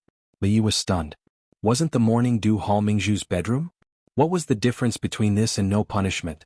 Is there no objection from the imperial court? Yes, the imperial court is about to fall into chaos. Li Xian said helplessly, "The eldest princess of a country injured someone in the Golden Palace. The imperial censors are going crazy. The memorials to impeach her are like snowflakes. So be it." Li Yi used his own experience to understand that the so-called impeachment was just a quarrel between some unimportant people. The final decision was still in the hands of the old emperor. Great scholar Han had only peed, not died. What could the old emperor do to his daughter? "I still have to think of something." Li Xian furrowed his brows and said, "Early this morning, the rumor that the princess killed a great scholar in the court spread in the marketplace. The people of Jingdo are all waiting to watch the show. If this continues, it will not be good for her. Once the rumor spreads, even Uncle Huang will not be able to blindly protect her." Rumor? Li Yi pursed his lips. The expression on his face was somewhat disdainful. For most of the people in Jingdo, today was still a very ordinary day. They woke up early and were busy. When they had time, they would go to the brothel to listen to the opera and songs. If they had the time, they would go to the brothel to relax. The girls in the jadeite courtyard were getting better and better at having fun. The way they dressed and the way they moved made one forget to go home. If it weren't for the explosive news from the palace, this kind of ordinary life would continue. Her Highness the eldest princess attacked great scholar Han in court. Her Highness the eldest princess cut off great scholar Han's hair in the Golden Palace. Her Highness the eldest princess cut off great scholar Han's head in front of the emperor and all the officials in court. Her Highness the eldest princess killed great scholar Han in court this morning. News related to the royal family had always been the focus of the people's attention. When this news came out, the entire Jingdo immediately went into an uproar. It was impossible for ordinary people to come into contact with the affairs of the royal family and the royal family. Once the words princess, court, and murder were spread, it became #eldest princess murder in court #. With its own repost topic, it instantly spread throughout Jingdo. This must be fake. Murder in court? How is that possible? That's right. How could the eldest princess murder someone? Her Highness defeated the people of the Qi kingdom last time. She has brought honor to our Jing kingdom. But how could the news from the palace be fake? I heard that the princess has been locked up. The censors are all frantically impeaching her. No, I still don't believe it. I have to go to the brothel and ask.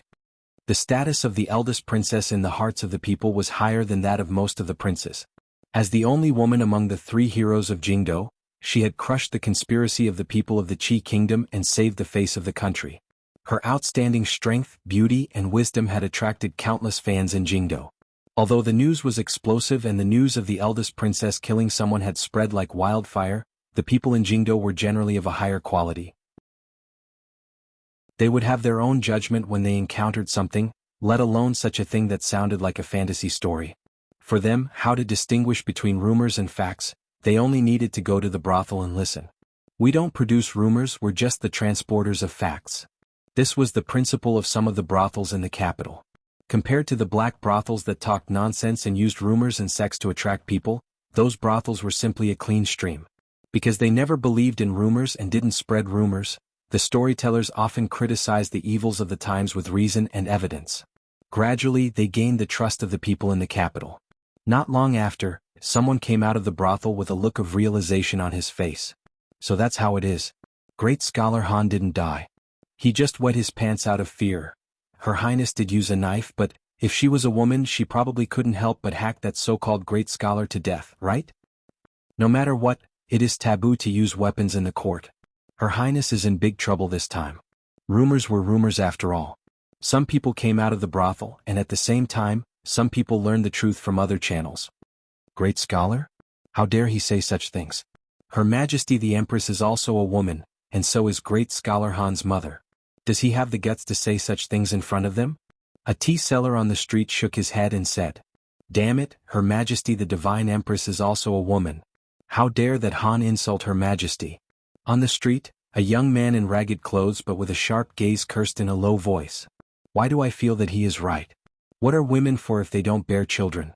In a butcher's shop, the butcher had just said one sentence when he felt a sharp pain in his waist. He was kicked out of the shop. The ground shook a few times, and the mountain-like woman walked out of the shop with a furious expression. "You heartless person. So this old lady was born to bear children for you."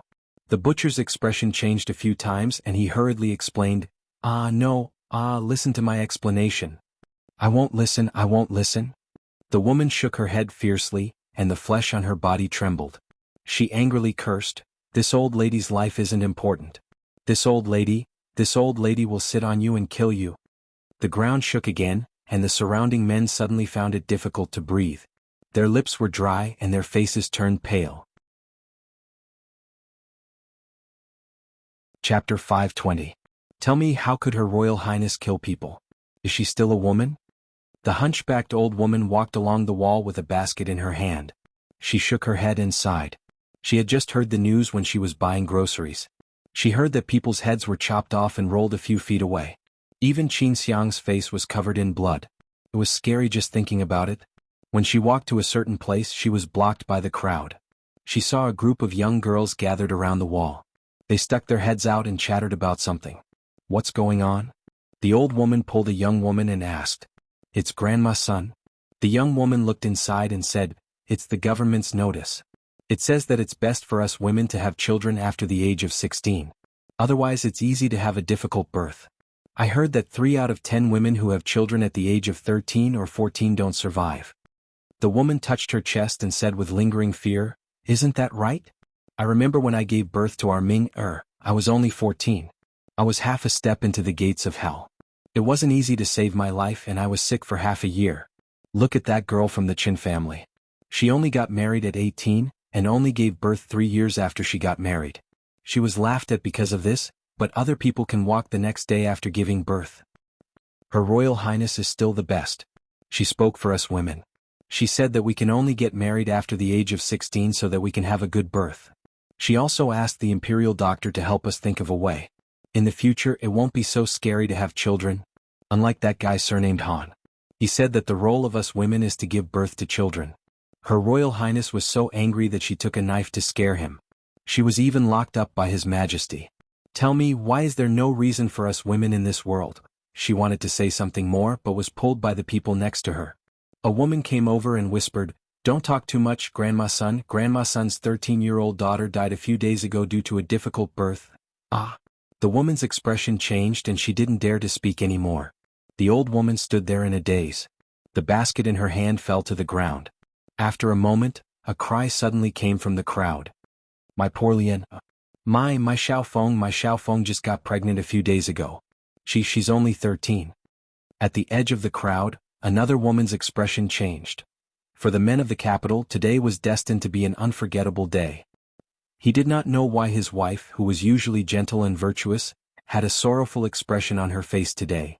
She did not speak much. She was usually irritable and easily angered, but today she became even more severe.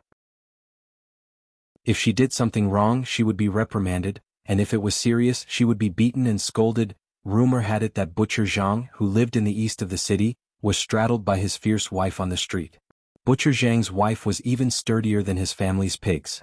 Rumor had it that old Zhang fainted on the spot and was now clamoring to divorce his wife. Also, when a group of women walked past the door just now, the old woman who was walking in front was crying and saying something like, "Old thief Han, give me back my daughter." Those women were all panting with rage and they didn't look like they were easy to deal with. What were they doing? Could it be that old thief Han had defiled this old woman's daughter, and she was going to go to his door to seek justice? This was really going to be a good show to watch. Thus, many people walked out of their homes and followed those women. In the indoor playground of the Li residence, Fong was bare-chested, and with one hand he was rocking the improved rocking car. His face was not red and he was not panting. The palace guard outside the door stared at him with his eyes wide open. He had tried that thing before and it required 2 hands to swing it with great difficulty. It didn't take long before he couldn't stand it anymore, but this man, this arm strength, if he were to hit him with a punch, even a black bear would die. Fong had been rocking the rocking car with one hand for almost an hour. This was his daily homework. Even if the little girl wasn't here, he could casually throw a heavy object on the car, and he would be rocking it for several hours. At this moment, the expression on his face was somewhat gloomy. His wife, old Su's wife, and a few others went to the streets to buy jewelry, and when they came back, it was as if they had changed into different people. The way they looked at him was a little strange. If he hadn't sneaked away early, he would have been chased out of the house by his wife with a broom in hand, just like old Su. Could it be that she found out that I hid some money to buy bracelets for Little Red? Just as Fong was panicking, a few servant girls in the residence also gathered together and whispered, "I heard that women can only have children after the age of 16. Is that true?" A servant girl gossiped. Another servant girl curled her lips and said, "Nonsense. I have a distant cousin who got married at the age of 13 and gave birth a few months later." "Is it okay? I heard that it's not good for women to have children too early, and it's easy for them to suffer from chronic diseases," a servant girl said. That servant girl shook her head and said, "The chronic diseases didn't. It's just that she died because of a difficult birth." Xiao Huan hid behind them with a pale face. Hearing this, she couldn't listen anymore. She coughed lightly and said, "What are you all doing here? Hurry up and go to work. If you continue to be lazy, your pay will be deducted." The servant girls were already familiar with this lady servant girl and knew that she was just scaring them. Xiao Qing, who was bold, went over and whispered, "Sister Xiao Huan, when do you think our Lord Ju will take you in as a concubine?" "What are you talking about?" Xiao Huan's pretty face blushed. She grabbed the corner of her clothes and said shyly, I will only be 16 in a few months." Her Royal Highness was grounded in the Morning Dew Hall and couldn't step out of the hall. Li Yi stood at the door of the Morning Dew Hall. When he was about to enter, he was stopped by the guards at the door. "Apologies, County Uncle Li. Her Royal Highness is still grounded. No one can enter." The guard's attitude towards him was still very good. "Can't you make an exception?" Li Yi took out the Secret Intelligence Division sign and said, "Apologies, sir, this subordinate really can't let you in." The guard smiled bitterly. "All right then." Li Yi waved his hand. He was only a small guard and considered his subordinate. It was better not to make things difficult for him. Not long after, the guard's expression was troubled. "Princess, Her Royal Highness Yu," the proud Lolita raised her little face and said, "I can't go in." "Yes." The guard weighed in his heart whether he could afford to offend this young lady or not. In the next moment he immediately nodded. His Majesty only grounded the eldest princess. He didn't say that others couldn't visit. In principle, even if he let Princess Shining in, it wouldn't be disobeying orders. As soon as he turned around, he saw Li Yi, who had his arms crossed and was looking at him with a mocking expression. "Grounded?" Li Yi looked at the guard. "No one can go in?" The guard's face was full of embarrassment. Seeing that Li Yi had already walked into the hall, he hurriedly said, Sir, you can't take this wine in." "Is this wine?" Li glanced at him and said, "This is a new perfume. It's for Her Royal Highness to try." The guard watched him walk in and his expression became even more bitter. With such a prodigal woman at home, when would she release a new perfume, what flavor it would be, how much it would cost, and how much he could save from the membership price? Didn't he know? Besides, who would use a wine jar to contain perfume? To say the least, he was carrying something wrapped in lotus leaves in his other hand. The fragrance could be smelled from afar. Who would dare to say that it wasn't the beggar's chicken that was popular in the capital a few days ago? In the spacious courtyard of the rear hall of the Morning Dew Hall, Princess Royal Highness was dressed in a slim suit, which undoubtedly revealed her exquisite figure. Even Li Yi couldn't see the sword dance in her hand. Her movements were smooth and casual, and she didn't seem to be grounded at all. Seeing Li Yi come in, she put down her sword and walked straight over. She took the wine jar in his hand, opened it, and raised her head to drink it. "It's not easy to take egg fried rice. Just make do with it." Li Yi tore off a chicken leg and handed it to her. The other one had already been snatched by the proud Lolita. Since she learned from Li Yi that she wouldn't get fat no matter how much she ate these days, her mouth was rarely idle. Chapter 521. Next time, bring egg fried rice. The princess was not satisfied with the combination of beggar's chicken and liquor. She raised her head and took another sip, then tilted her head and said to Li Yi, "There won't be a next time." Li Yi thought to himself, what kind of taste is egg fried rice and liquor? He wiped the grease off his hands and said, "Scholar Han fell ill not because of you but because of anger. Yesterday afternoon, nearly 100 women blocked the gate of Han's house. The leading old woman said that Scholar Han killed her daughter and sat on the threshold of Han's house and cried for 2 hours. Everyone in the capital knew about it. After what happened in the court spread, the gate of Han's house was splashed with feces, and the wall was painted with Old Thief Han and Traitor of the Nation, disregarding the lives of women. This alone can make his reputation plummet, and even his students have nothing to do with him. If it weren't for the intervention of the government, I'm afraid that even the gate of Han's house would have been torn down. Scholar Han fell ill last night. I heard that he almost couldn't breathe. The name of Old Thief Han has been confirmed. Now all the women in the capital are trying to ask His Majesty to pardon you." Li Yi told Emingzu all the developments from yesterday to today. The whole capital, from the government to the people, saw the power of women for the first time. It turned out that they were not as weak as they looked on the surface, and they also had the ability to stir up a storm. Li Yi did not expect this matter to have such a dramatic development. In fact, the brothel only told the people the truth. There was no embellishment, nor any artistic manipulation. The biggest effect was to let the people know the truth in the shortest time possible. Splashing feces at the door and spraying paint on the wall, who came up with this idea? They didn't even need to be taught. Women had always been a weak group and were bound by women's morality. Not to mention marriage, many people didn't even have freedom. Of course, there were some fierce women, but in general it was a fact that women were weak. And this was also a tradition for thousands of years. It was determined by productivity. Men were noble, and women had to lower their heads and serve their husbands and children for a lifetime. Perhaps even most women themselves thought so. This concept had not been completely reversed even in the later generations where men and women were equal. However, where there was oppression there would be resistance. Especially after being oppressed for a long time, when the resistance came, it would be especially intense. It wasn't easy for someone to stand up for women. All the women had been hoping that the princess would really do something for them. After being stirred up by great scholar Han, everyone's anger erupted. Hundreds and thousands of years of repression erupted, and something called women's rights began to awaken. Now that things had developed to this point, it was no longer just a matter of early marriage. Emingzu put down the wine jar and wiped her mouth in a magnanimous manner.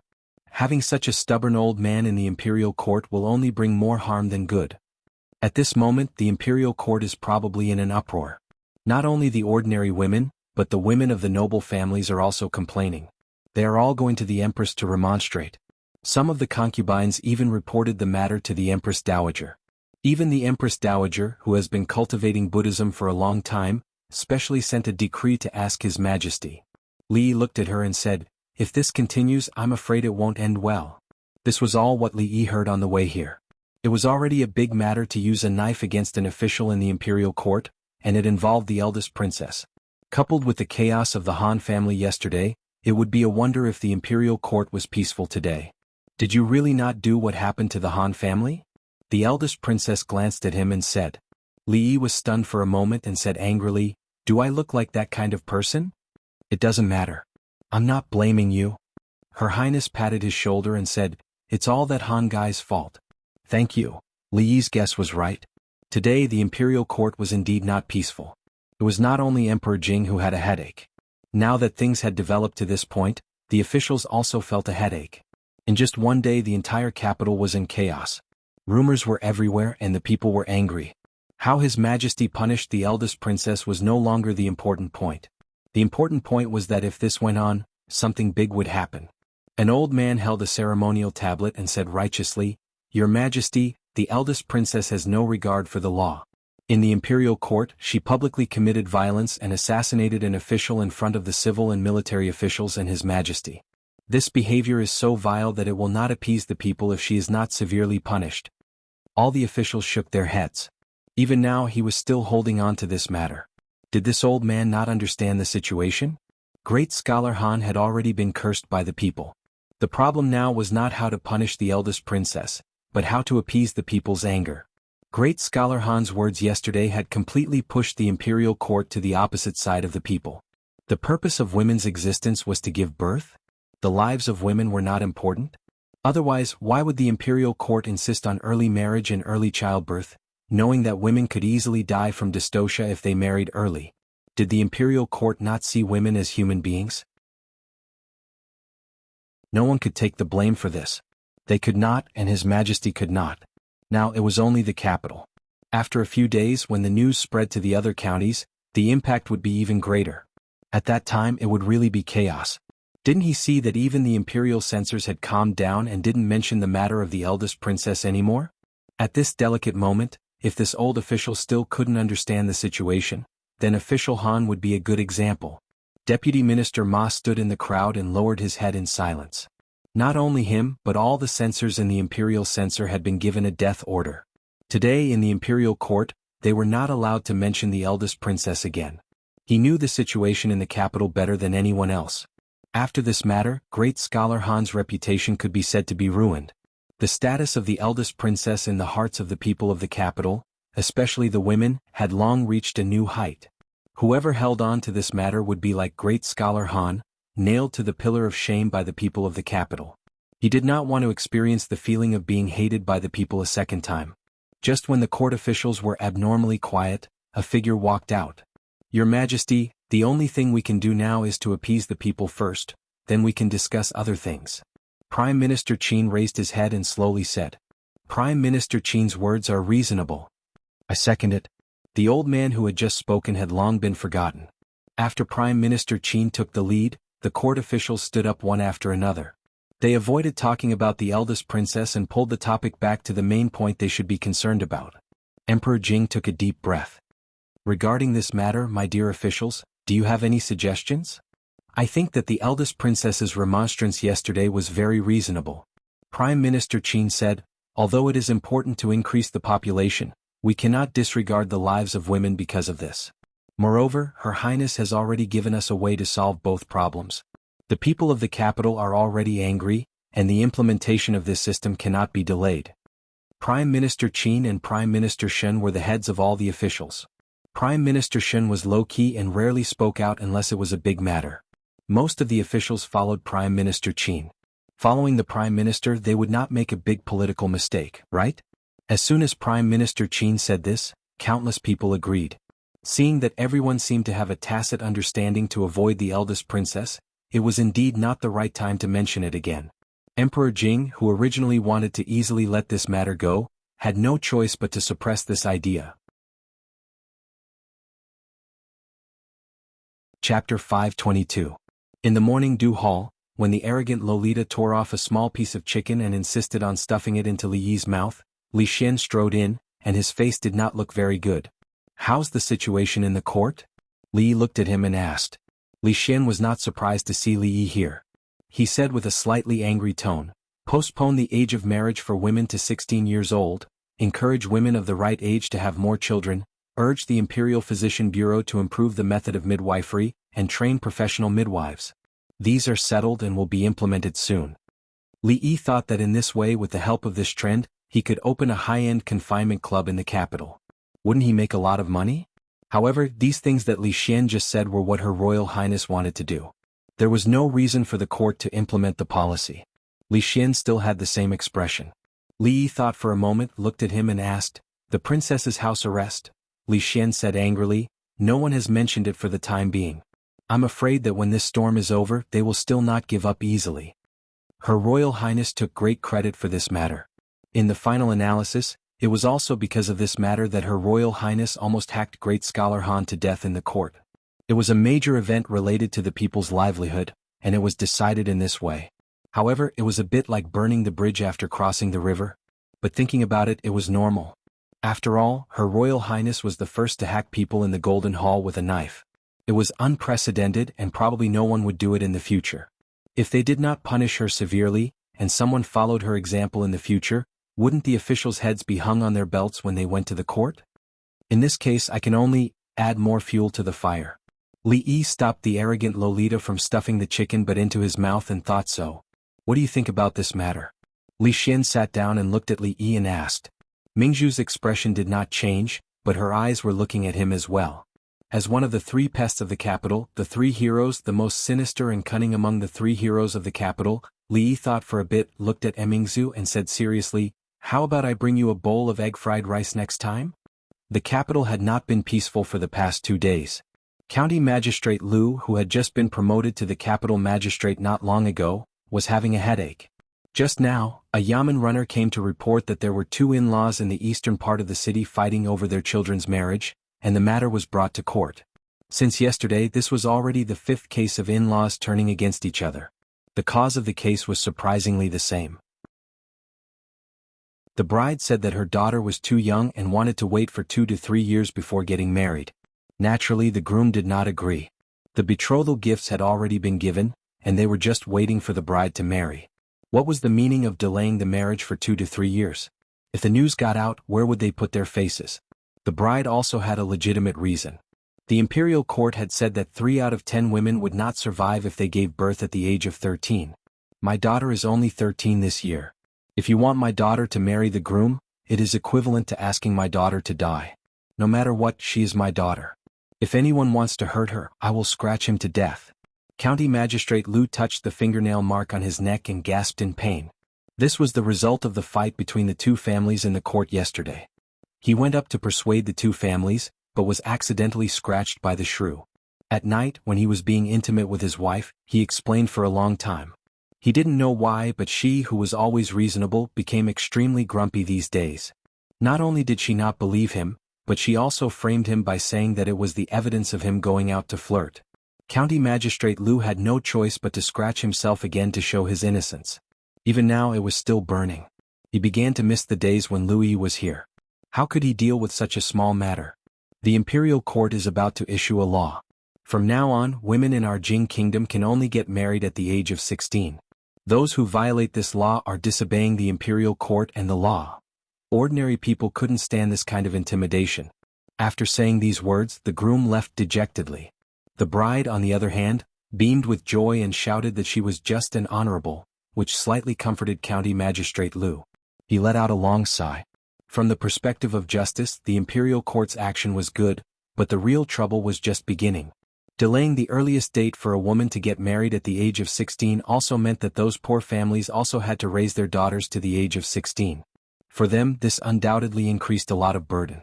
How many of those people at the bottom of the social ladder would treat their daughters as real people? The imperial court's action was still thoughtless. Not only that, besides the unstable feelings of the people, there were also some aspects of the capital that had become somewhat abnormal. Behind the chaos, there seemed to be an invisible hand pushing things forward, causing people to be alarmed. The inexplicable disappearance of people in the capital, the abnormalities of several dozen families in a village outside the city, the mysterious divine empress. Returning to the rear hall, County Magistrate Lu paced back and forth for almost an hour. He didn't even pay attention to the concubine that came to him of her own accord. After thinking for a while, he raised his brush and began to write on a booklet. The matter of the divine empress appearing a few days ago has already been widely spread among the believers, causing them to be even more pious. In an ordinary courtyard outside the capital, a purple-clothed man had a faint expression of excitement on his face.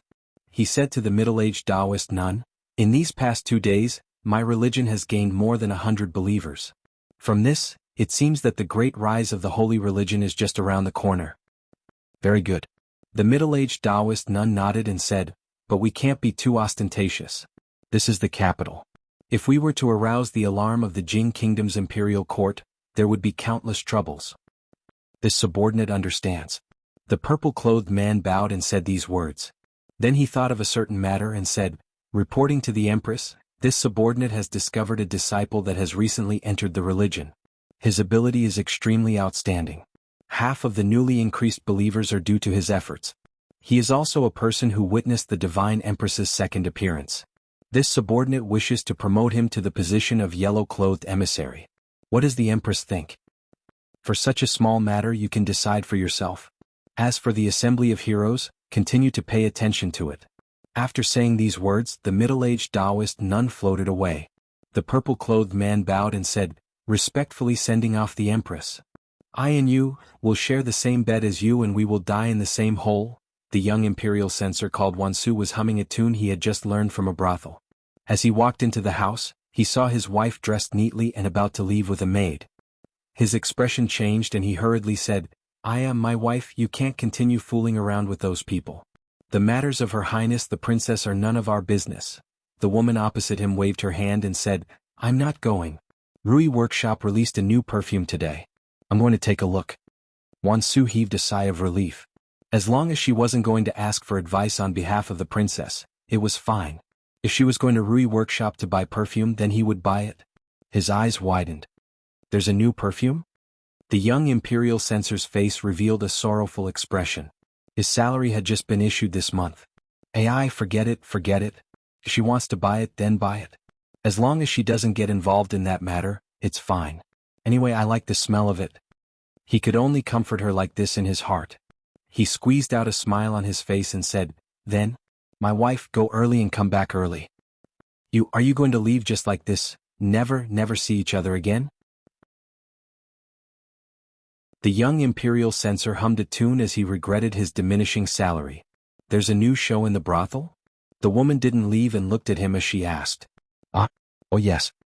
Wansu turned around and nodded his head. "What's it called?" The woman asked again as she was about to board the carriage. Wansu thought for a moment and said, "I think it's called Peacock Flies Southeast." "Yes, Peacock Flies Southeast." Wansu nodded his head and said with absolute certainty.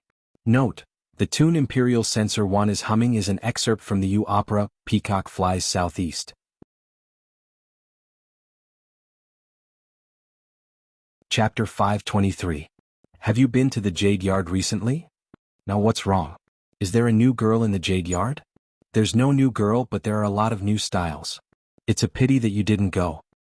Tell me, my husband went back to his parents' home today. I'll go and have a look tonight. Tsk, what the girls in the Jade Yard are wearing now is called seductive. Do you know they don't wear undergarments now? That's called bras. Oh no, I have to buy some for my wife. Li was a little stunned when he saw two young men deliberately raising their voices to discuss something on the street, attracting the attention of many people in the same field. Who hired these actors? Their acting skills were poor, exaggerated, and their lines were not deep at all. Could they be any more fake? When he was thinking about this, he saw a man suddenly came up and said in surprise, "Brother, are you talking about the most popular new underwear in the capital recently? To be honest, I also want to buy a set for my wife, but I don't know where to buy it." "Brother, I'm sure you're a kindred spirit. Then I won't hide it from you." The man who spoke just now smiled and said, "Go straight along this road, turn left at the first intersection, turn right at the second intersection, and walk for another 10 feet or so. You'll see that shop. But only women can enter that shop. Brother, remember to bring your wife." "Oh, thank you, brother, thank you, brother." "Young master, what are they talking about?" Xiao Huan blinked and asked. "Children shouldn't ask so many questions. Let's go and watch the play," Li said as he patted her head. "I'm not young anymore." The servant girl lowered her head to look at herself and muttered. Then she quickly followed after the servant girl. Seeing that more and more people gathered there, Li was surprised. The underwear reform was really carried out by her, but the marketing method was a little low. Maybe she would only realize it after suffering some losses. Passing by the shop mentioned by the man just now, he saw that the line of women outside the shop was already 3 to 5 feet long. Each of them was gorgeously dressed, and they were even throwing flirtatious glances at the men passing by, constantly urging the people in front of them to hurry up. At the door of the shop stood a woman who was even stronger than Fong. She was the one who blocked him outside the workshop and refused to let him enter. Just now she had said that she might suffer a loss. She did not expect the shop's business to be so good. Her old face was burning with pain. She pulled Xiao Huan away quickly. If she stayed for a while longer, she might enter the shop to take a look. It didn't take long for him to realize that the majority of those people were women from brothels. Women from ordinary families wouldn't be so bold as to openly buy those shameful and intimate items. The brothels probably had no choice but to improve their core competitiveness because of the Jade Yard. If they lost to others in certain aspects as time went on, they wouldn't have enough fame and the brothels would lose. Although the price of those small pieces of cloth was a little expensive, it couldn't stop the customers from liking them. To listen to the opera, they naturally had to listen to the most popular opera of the past few days, The Peacock Flies Southeast. The popularity of the brothel could be seen from the fact that the tickets for each show were sold out. There were a few standard brothels. Other than the ordinary shows, there was also a VIP area for women. The tickets for the VIP area were slightly more expensive, but the service was more attentive. In the summer they provided free smoothies and cold drinks. As for the women's area, it was only recently opened. There was a difference between men and women, especially for women. They couldn't squeeze in with so many men in a crowded place. The one who first suggested this idea was Ruoqing. Among the women there were actually quite a few who liked to listen to opera. They were more emotional, and they were more partial to operas that depicted love like The Cowherd and The Weaver Girl and The Peacock Flies Southeast. When Li Yi and Xiao Huan walked into the brothel, they saw many women with masks covering their faces coming in and out. From their clothes they didn't look like ordinary people. Today Rui was invited by the Crown Princess. These few days they had a lot of gatherings. Naturally Mississippi Lu was busy every day. Even Yongning was invited to stay in the palace for 2 days by the old emperor. In her boredom she could only bring Xiao Huan out to watch the opera. The Peacock Flies Southeast was a recent opera. It was about the Eastern Han Dynasty. The talented and beautiful Lu Lanji and Lu River's petty official Jiao Zhongqing were sincerely in love. However, her mother-in-law Jiao Zhongqing was not able to bear a child for 2 to 3 years. Lu Lanji resolutely asked to return. Jiao Zhongqing's pleas to her mother were in vain. The couple could only bid farewell and both of them swore that heaven would not betray each other. After Lu Lanji returned home, her evil brother forced her to marry. Helpless, she agreed to marry the governor's son. Jiao Zhongqing rushed over when he heard the news. The couple promised to meet in the netherworld. On the day of Lanji's wedding, Lu Lanji raised her body to the pond of purity, and Jiao Zhongqing hung himself on the southeast branch. Both husband and wife died for love. Before the opera began, an old storyteller first read The Peacock Flies Southeast in a hoarse and sorrowful voice. On the day the cows and horses neighed, the bride entered the green hut. After dusk the people settled down. My life ends today, my corpse remains. She took off her dress and shoes, raising her body to the pond of purity. When the official heard this, he knew that they would be parting for a long time. Wandering under the garden tree, hanging himself on the southeast branch. Before the opera began, Xiao Huan was already hugging Li Yi's arm and sobbing softly. Young master Lanji is so pitiful. That old granny, why is she so bad? A good love story, shouldn't the ending be 2 people getting back together again and living happily for the rest of their lives? One raised her body to the pond of purity, the other hung himself on the southeast branch. It was really pitiful. Li Yi patted the little servant girl's shoulder to comfort her. It was a little pitiful, but there was nothing he could do. If it wasn't pitiful, how could he move more people? If it wasn't pitiful, how could he cause many women to reflect on their own status and have the slightest desire to rebel against feudal ethics and feudal etiquette? If it wasn't pitiful, how could this fire burn even brighter? It was said that scholars were mostly angry youths. They dared to write anything, especially novels and plays. There was no lack of rebellious people. The scale was so big that it made people speechless. He didn't know what this nameless person was thinking. Did she think that the recent period was not too sensitive? What was her intention in writing such a thing? Was she not afraid of being checked? Was she trying to expose the man-eating nature of feudal etiquette and passionately praise Lu Lanji and Jiao Zhongqing's loyalty to love and rebellious spirit of resisting oppression? Or was she trying to express the people's passionate yearning for the freedom of love and marriage? Especially when she created Lu Lanji, a typical image of an ancient woman who had reached the peak of being loyal to her family but could only meet a tragic end. She hinted at the tragic fate of women in feudal society. What would the women who watched the opera think? Li Yi sighed and said, "She has ulterior motives, ulterior motives." Chapter 524. The laws of the Jing kingdom did not convict people based on words.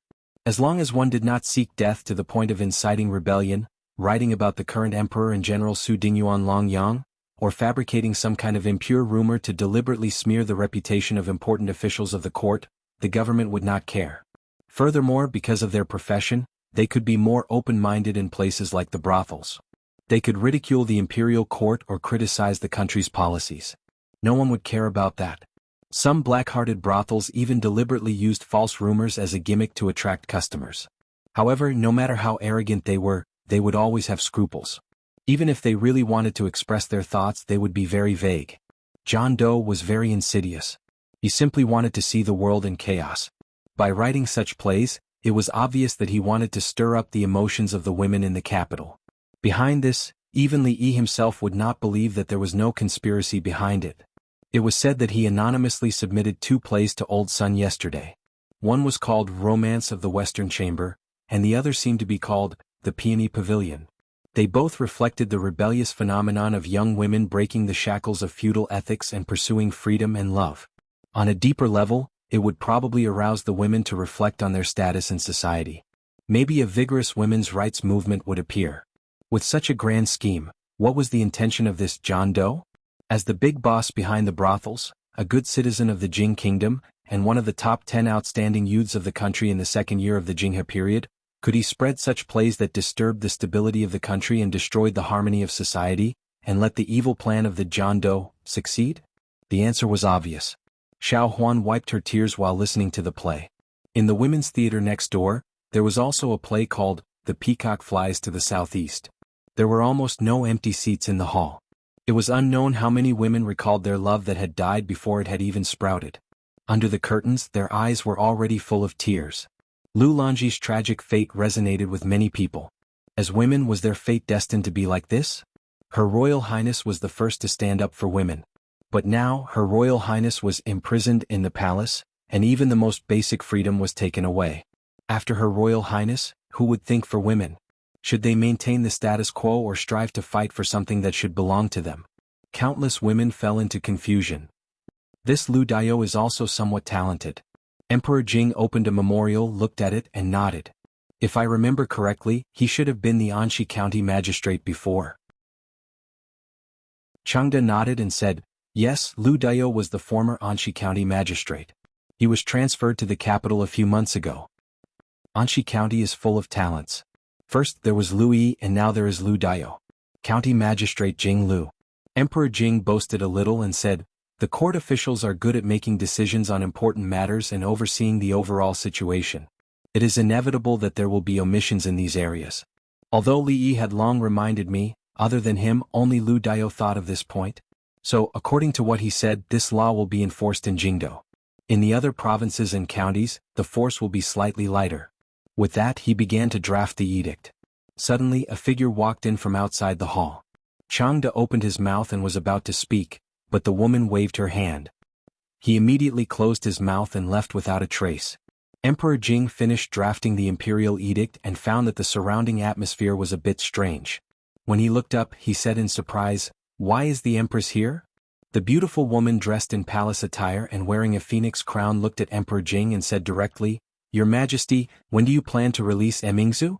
Emperor Jing thought for a moment and said, the time is not right. I'm afraid that she will have to endure for a few more days. The beautiful woman frowned and said, what did Emingzu do wrong? She just wanted to do something for the women of the world. Emingzu is already suffering. If your Majesty makes things difficult for her, I will not agree. Emperor Jing said, when did I make things difficult for her? She is in the morning dew hall every day. She has wine to drink and meat to eat. Other than not being able to go out, her life is much better than mine. I just want to tell your majesty that if you still don't release Emingzu, your majesty will have a headache. The beautiful woman said one more sentence and then turned to leave. Emperor Jing shook his head.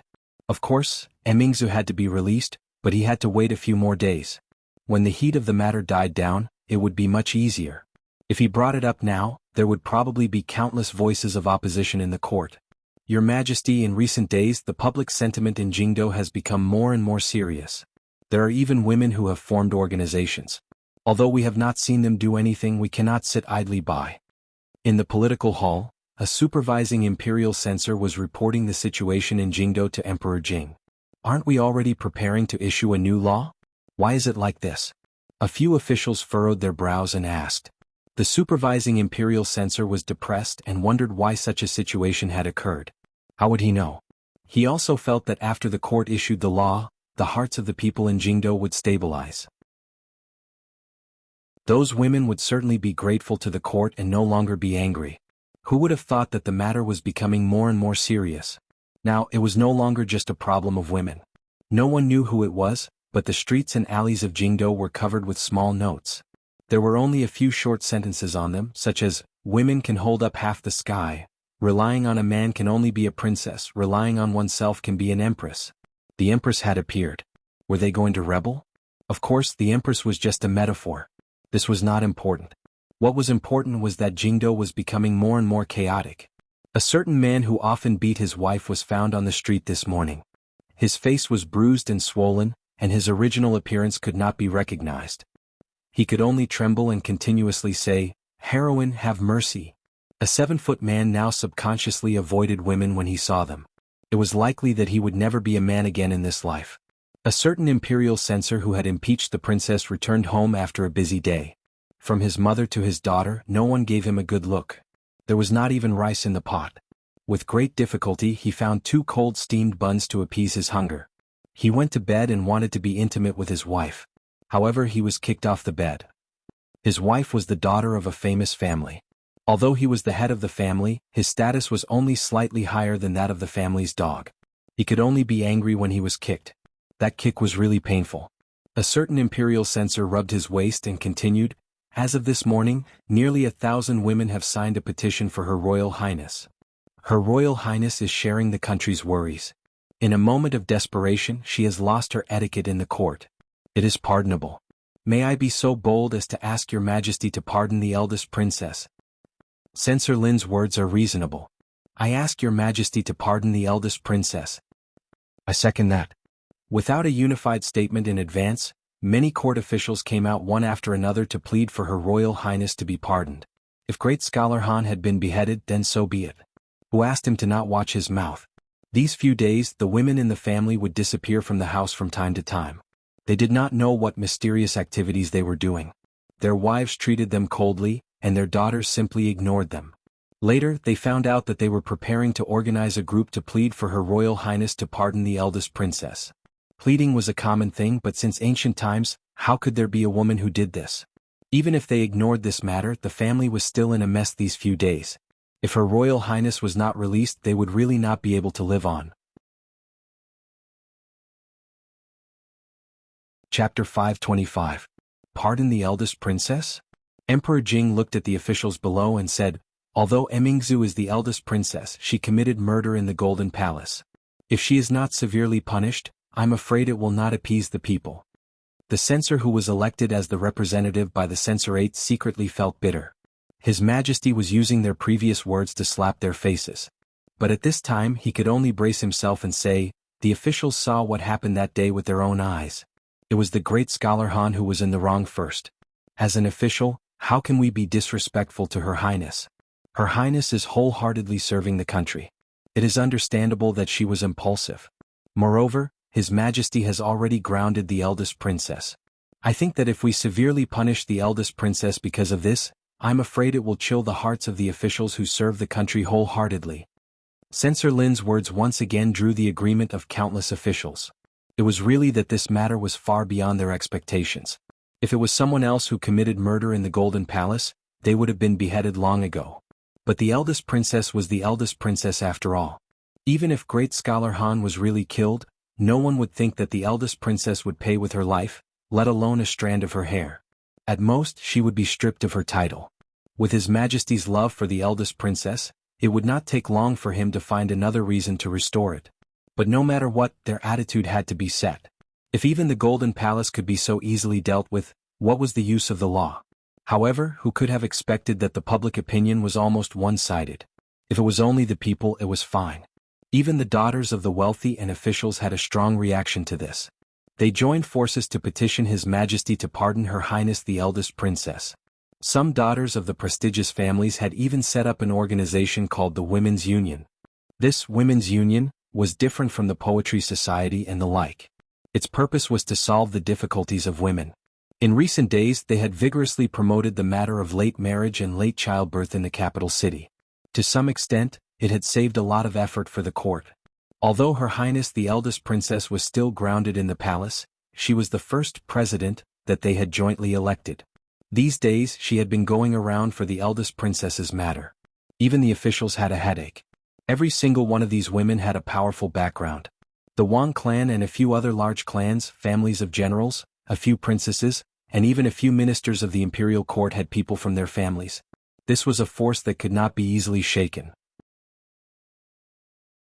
Since all of you have said so, Emperor Jing looked thoughtful and said, Changde, go to the morning dew hall? You're out so soon? Li Yi looked at Her Royal Highness who was standing in the courtyard in astonishment. It seemed that the officials in the court were even more impatient than he had imagined. Women's Union? Emingzi looked at him and asked, Is it your doing? What women's union? Li Yi looked back at Li Xian and asked, You did it? Li Xian shook his head. He had indeed done a lot of things these days, including encouraging the Wang clan and a few other large clans and families of generals to unite to put pressure on the imperial court. But this women's union really had nothing to do with him. It's a new organization established by some women from influential families in the capital. They said that they wanted to unite and do something for women. They elected me as the first president. I'm considering. When Emingzi hesitated, Li Yi waved his hand and said, What else is there to consider? You don't know what kind of position you have in the hearts of the women in the capital. No one is more suitable than you for this position. The president of the Women's Union was the patron saint of all the women in the Jing kingdom. She had a halo above her head. If she did more practical things for women, half of the world would fall to her side with a wave of her arm. Of course, it was impossible for her to start a vigorous feminist movement now. The concept of male superiority and female inferiority had been deeply rooted and could not be easily changed. In fact, even those women themselves, under the inspiration of the unknown man with ulterior motives, could only have some vague ideas in their hearts and could not be grasped. The establishment of the Women's Union was such a result. They still did not know the direction. They only knew that by doing this they might be able to slightly change something. They did not dare to think about it before and had never thought about it. Now Her Royal Highness stood up and led them to take a big step forward. Maybe they could take a few more steps in the future. Really has nothing to do with you? Emingzi looked at Li Yi with a face full of doubt. I swear it's definitely not me. Li Yi raised 4 fingers and pointed to the sky. If this really has anything to do with me, let me. As he spoke, he looked at Her Royal Highness. After a long time he put down his slightly sore arm, looked at Emingzi and asked, Why didn't you stop me? This was definitely not right. Logically speaking, when he was about to swear, Her Royal Highness should not have quickly covered his mouth and said with a touched face, Enough, I don't need you to swear, I believe you. Go ahead, I'm listening. Her Royal Highness crossed her arms and looked at him. Boring? Li Yi shook his head, stood up and walked to the indoor playground at the side. Hey Li Bingning, can't you just sit there quietly? Why are you playing the slide? Come down. Emingzi looked away from Li Yi's back and looked at Li Xian. Li Xian spread out his hands and said, It's definitely not me, but in my opinion, there is no harm for you to be the president. At least it will be more convenient for you to do things in the future. After thinking for a moment, Emingzi finally nodded. Sigh, Detective Zhao, how can we stop singing just like that? The tickets have already been sold, the customers will have complaints. Inside the brothel, Old Sun looked at a man dressed like an official with a troubled expression. Sigh, Old Sun, this is what the higher-ups want, we are just following orders. The official with the surname Zhao sighed and said, The imperial court is already looking for that, Wu. Say, why don't you think about it at this time, can this kind of show still be performed? Old Sun's expression changed and said, Detective Zhao, we don't know either, it is not allowed by the imperial court. Moreover, we bought it from someone else. I know. In all of the brothels in the capital, only you have the most conscience. You never spread rumors. Last time, in the case of Deputy Mayor Ma, it was you guys who helped to clear his name.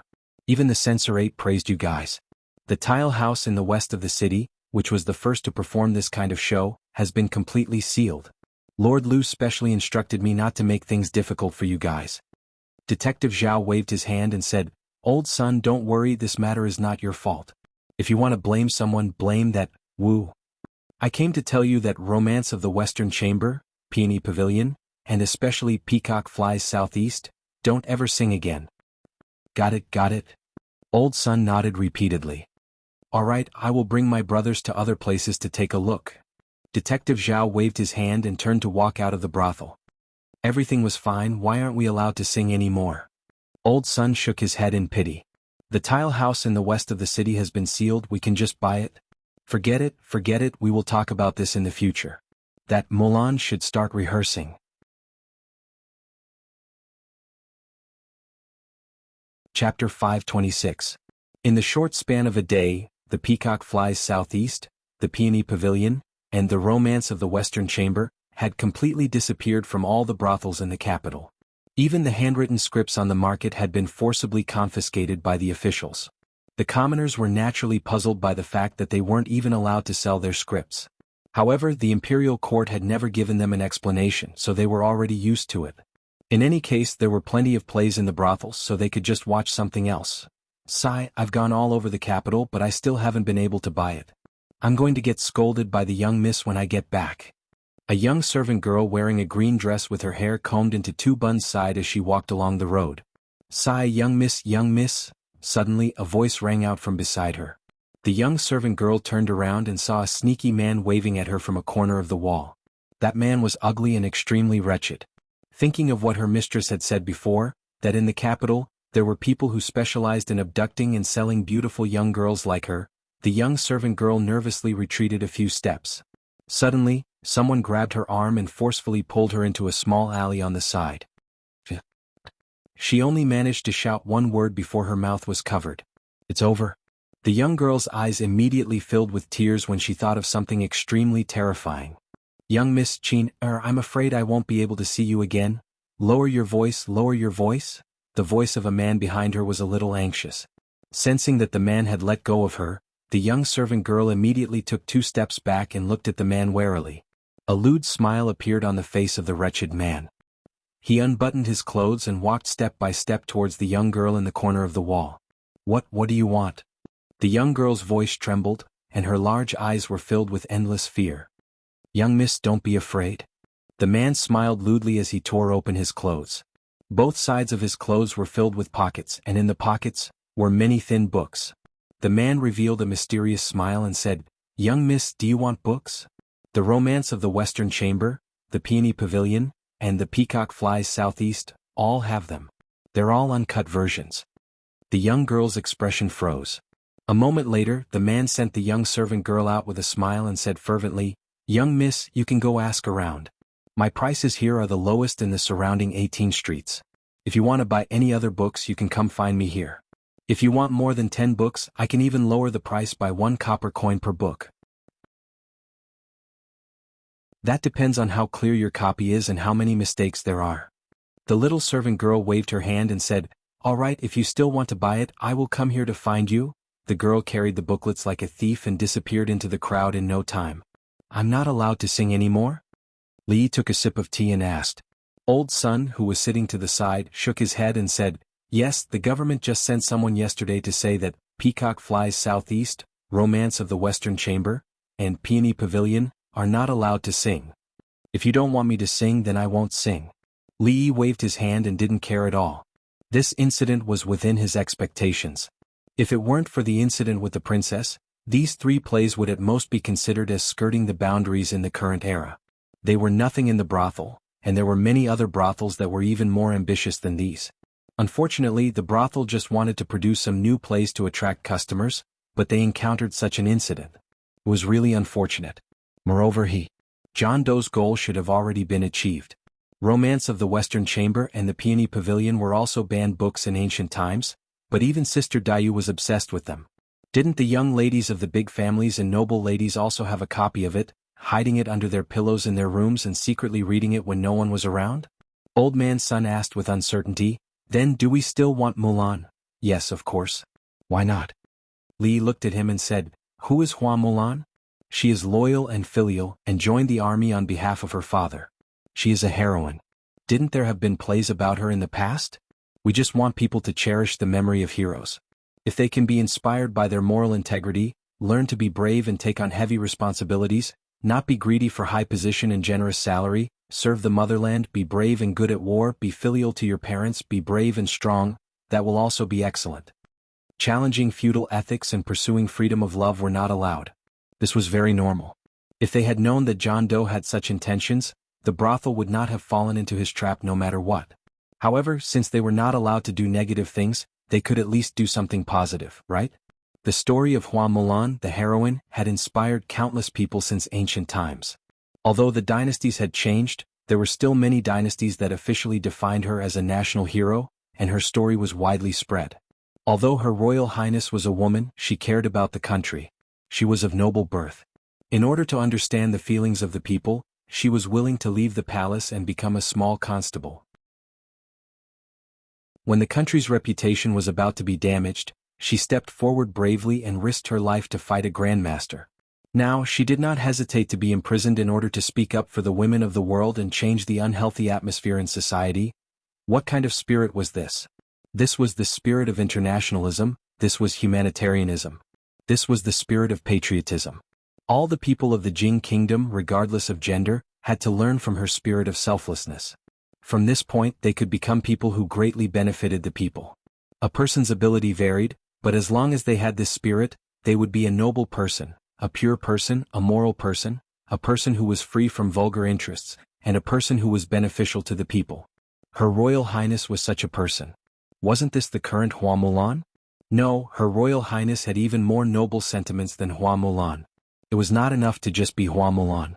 When he had time, he would flip through the history books to see if there were any other national heroines who were not inferior to men.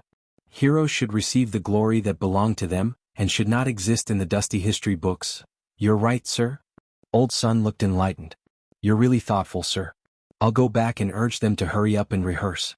Also, I'm afraid that this kind of play will be more popular among the women. When that time comes, we should add a few more women's performances. Fang was arm wrestling with Princess Shanning's guards on the stone table in the courtyard. It was a 1v5.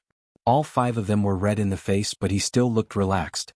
The arrogant Lolita was so angry that she kept complaining that her guards were useless. She stopped watching and ran to the side with Yongning to play on the swing. After watching Old Sun leave, Li Yi stood in the courtyard and let out a long sigh of relief. After all, this was a feudal society. To be able to do this was already the best that could be achieved. The concept of men being superior to women had existed since ancient times. With the development of history, the status of women became lower and lower. However, it did not fall in a straight line. There would always be some ups and downs. During the Tang dynasty, the status of women had reached its peak in the past few hundred years. Divorce was common. Not many people would criticize a woman for not following the virtues of a woman if she rode a horse and hit a ball in public. It was even more so in the palace. There were countless love triangles and quartet relationships. Of course, the elegance of the women of the Tang dynasty was not something that the women of the Jing kingdom could envy. However, they were still the continuation of the Tang dynasty, so they could always inherit some of the style of their predecessors. This was especially reflected among the nobles. In recent years, the emperor had deliberately supported the poor students and weakened the influence of the rich families in the court. The poor students had a weak foundation and needed to find a backer. The rich families wanted to expand their influence, so the daughters of the rich families married into the lower class. This was the best choice for both sides. In the past few years, it was popular to the point that some married students did not dare to look at the list. Not to mention the poor students, among the noble families, the probability of marriage was close to 90%. Who didn't have a powerful family and had not suffered much since childhood? How could they be bullied if they married into your family? This led to many high-spirited officials in the court, but when they returned home, they immediately shrunk their necks and behaved themselves. According to the analysis of the intelligence agencies, Some officials in the Jing kingdom were so strict with their wives that it was shocking. Although they might not be influenced by women in some important decisions, in the upper class of the capital, women still had a lot of power. Li didn't expect them to be able to completely subvert the tradition and start a revolution, to lead the women of the Jing kingdom to become the masters, to suppress the men under their bodies. This was impossible. Of course it was still possible under special circumstances. What's more, the purpose of the nameless man was not to start a vigorous women's rights movement from the beginning. The seed had been planted. Who knew what would happen in the end? Maybe it would be strangled as soon as it sprouted. Maybe it would grow into a towering tree. But no matter what, there would be some changes. He would leave the rest to Her Royal Highness. To him, this matter had completely come to an end. Li shook his head and stopped thinking about it. At a certain moment, he inadvertently glanced over and his expression changed. Li Bingning, come down. Who allowed you to climb the tree? Li walked into the yard and pointed at the proud Lolita who was sitting on the tree and making faces at him. He said angrily, if you don't listen to me, I won't take you out to play anymore. The proud Lolita stuck out her tongue at him and waved a bird egg in her hand. She said proudly, look, I dug it out. I'm good, right? The proud Lolita had dared to climb up the tree to dig out a bird's nest. She had already climbed up the tree. The next step was probably going to be the sky. Mississippi Lou had to hide the kite that she brought from the Crown Prince's residence. Will you climb the tree again next time? When Li asked her with a straight face, the proud Lolita hid behind Rui. He could not even see her face. I'll go and cook, Rui said with a smile. There were cooks in the mansion, but Rui still cooked most of the time. Sister Rui, I'll go help you. The proud Lolita slipped away even faster. She stole a glance at Li and rushed into the kitchen before Rui. Li rubbed his eyebrows helplessly. He turned around and looked at the guards who were arm wrestling with Fong. He said angrily, what are you all doing? Don't you want your heads anymore? And you don't think that I won't scold you just because you're old. Why did His Majesty send you all here? What do you mean by standing at the door all day and dozing off? They didn't even know what their duties were. What kind of security team was sent by the old emperor? The guards immediately stood up. The eyes of the gray-robed old man at the door twitched. It took him a lot of effort to calm down the raging true energy in his heart. Your wife is watching from the side. How could anything happen to Her Highness? Besides, Princess Shining has decided to do something. Do you dare to stop her? Lu Dayo, the magistrate of the capital, was very happy today. He was singled out and praised by His Majesty in front of all the civil and military officials in the imperial court. He even received a lot of rewards.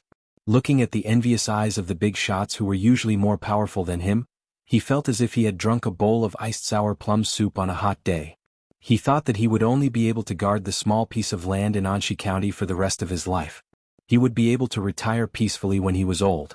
When he was 60, he would have a big house with dozens of acres of land for retirement. He would have filial children and grandchildren. He would never run out of money. He could even have fun with his beautiful concubine every noon.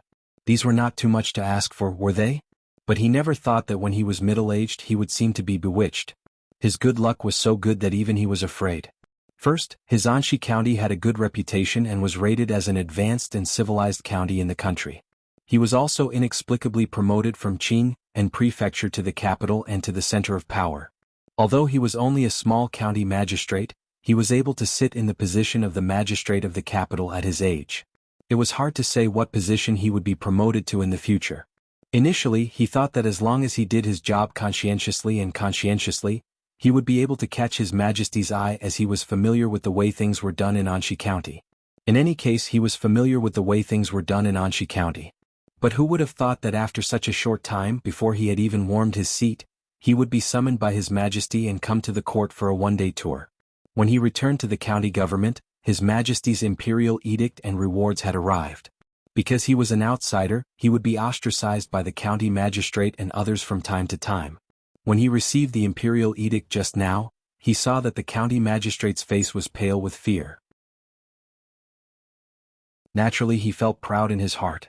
When he came out of the imperial palace just now, Lord Dong also praised him and said many words of encouragement.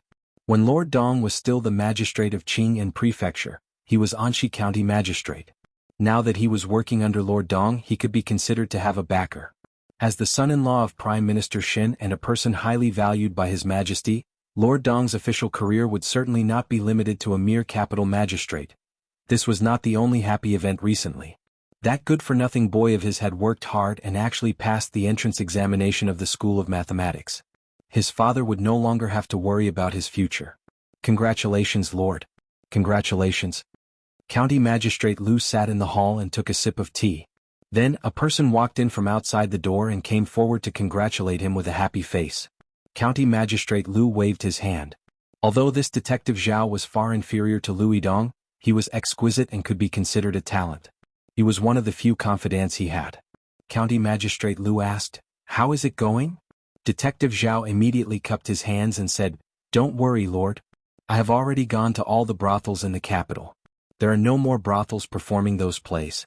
The handwritten copies sold on the streets have all been brought back to be destroyed."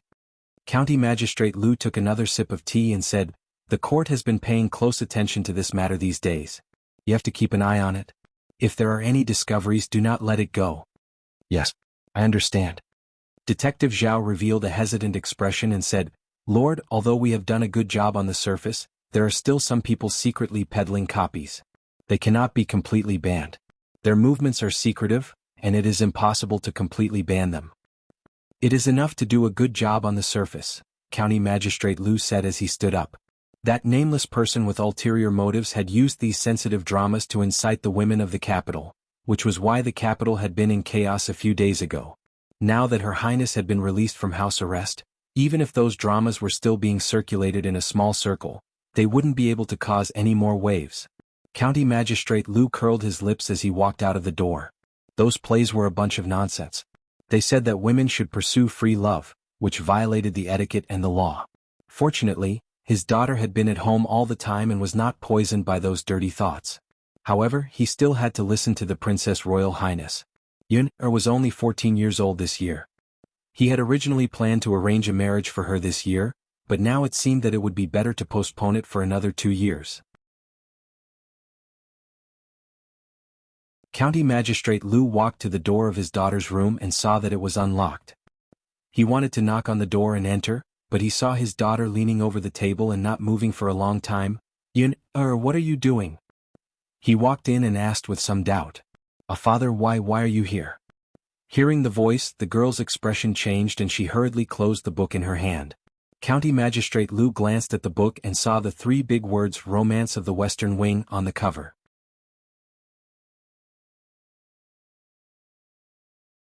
Chapter 527. It's over. Miss has been discovered. The girl named Xiao Qin put her ear to the corner of the window and looked frightened. I'm so angry. After a while, County Magistrate Liu came out of his daughter's room angrily and locked the door. Seeing the little maid standing by the window, he asked, "Xiao Qin, come here." The little maid trembled and came over. County Magistrate Liu threw the book "Romance of the Western Wing" on the ground and asked angrily, "Tell me, how did Miss get this book?" "Ma, Master, I." Seeing County Magistrate Liu's angry look, the little maid trembled and couldn't say a word. "Did young master give it to her?" County Magistrate Liu suddenly frowned. This guy doesn't learn good things all day and only teaches his sister bad things. How dare he give her such a shameless book? I'll skin him alive. The little maid looked puzzled. Young master? It's really that brat." County Magistrate Liu's face darkened and he said, "Keep a close eye on Miss and don't allow her to step out of the door. Brat, he's getting bolder and bolder." "Oh." The little maid stood there in a daze with a silly expression. Dad, it's really not me." The young man leaned against the window and shouted, "I've been studying mathematics at home these days. Dad, let me out." "Dad, I admit that I went to Jade Courtyard 2 days ago. But what happened to my sister has nothing to do with me." As County Magistrate Liu walked out of a moon-shaped door, the young man's voice gradually disappeared. "All of them have grown up." County Magistrate Liu's face was livid. His daughter watched that kind of indecent drama and his son went to a brothel. No matter how he looked at it, it seemed that he, as a father, was not strict with his children. He had been busy with official affairs these days and indeed neglected to discipline them. Hey, where did Lord Liu go? Detective Zhao looked around the county government office with a puzzled expression.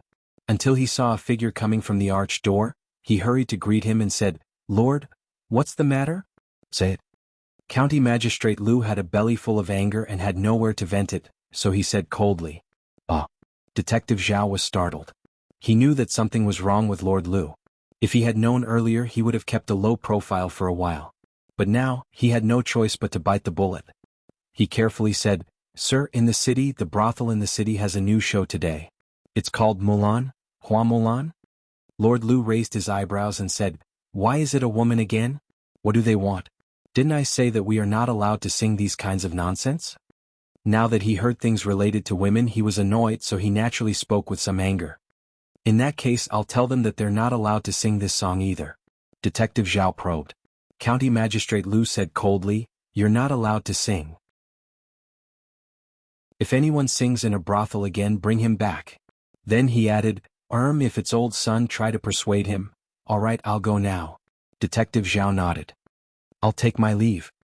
He turned his head and walked out, mumbling, "Everyone says that Her Royal Highness is the reincarnation of Hua Mulan. Women are not inferior to men. Who is Hua Mulan? How can she be compared to Her Royal Highness?" "Her Royal Highness?" County Magistrate Lu's expression changed and he immediately said, "Come back." "Sir, is there anything else?" Detective Zhao quickly turned his head. County Magistrate Lu looked at him and asked, "Is it just Hua Mulan? Is there anything else?" Detective Zhao asked doubtfully, "Sir, what do you mean?" County Magistrate Lu looked at him and asked, "Is there anything about eloping, drowning in the river, adultery, freedom of marriage, or anything like that?" Detective Zhao thought about it and said, "I don't think so. That Hua Mulan is a heroine. She's loyal and filial. She's brave and smart. The people are saying that Her Royal Highness is. There's no elopement. Why are you reporting that she drowned in the river?" County Magistrate Lu pointed at his nose and said, "Do you have nothing to do all day? Hua Mulan is a national hero.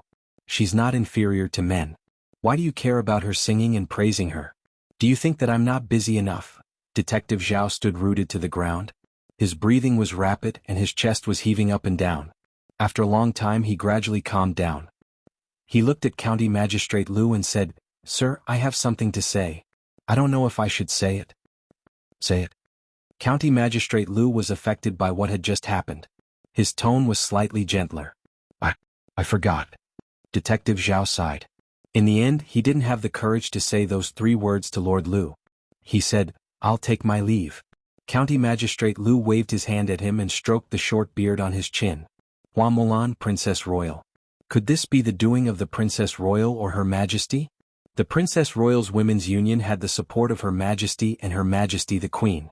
This move was probably to further establish the Princess Royal's prestige in the hearts of the people. If he messed it up, that was close. County Magistrate Lu patted his chest and was secretly shocked. Recently, that Tsundra Loli had been pestering Rui for some reason. She stopped swinging on the swing and stopped playing on the slide. Instead, she circled around Rui all day.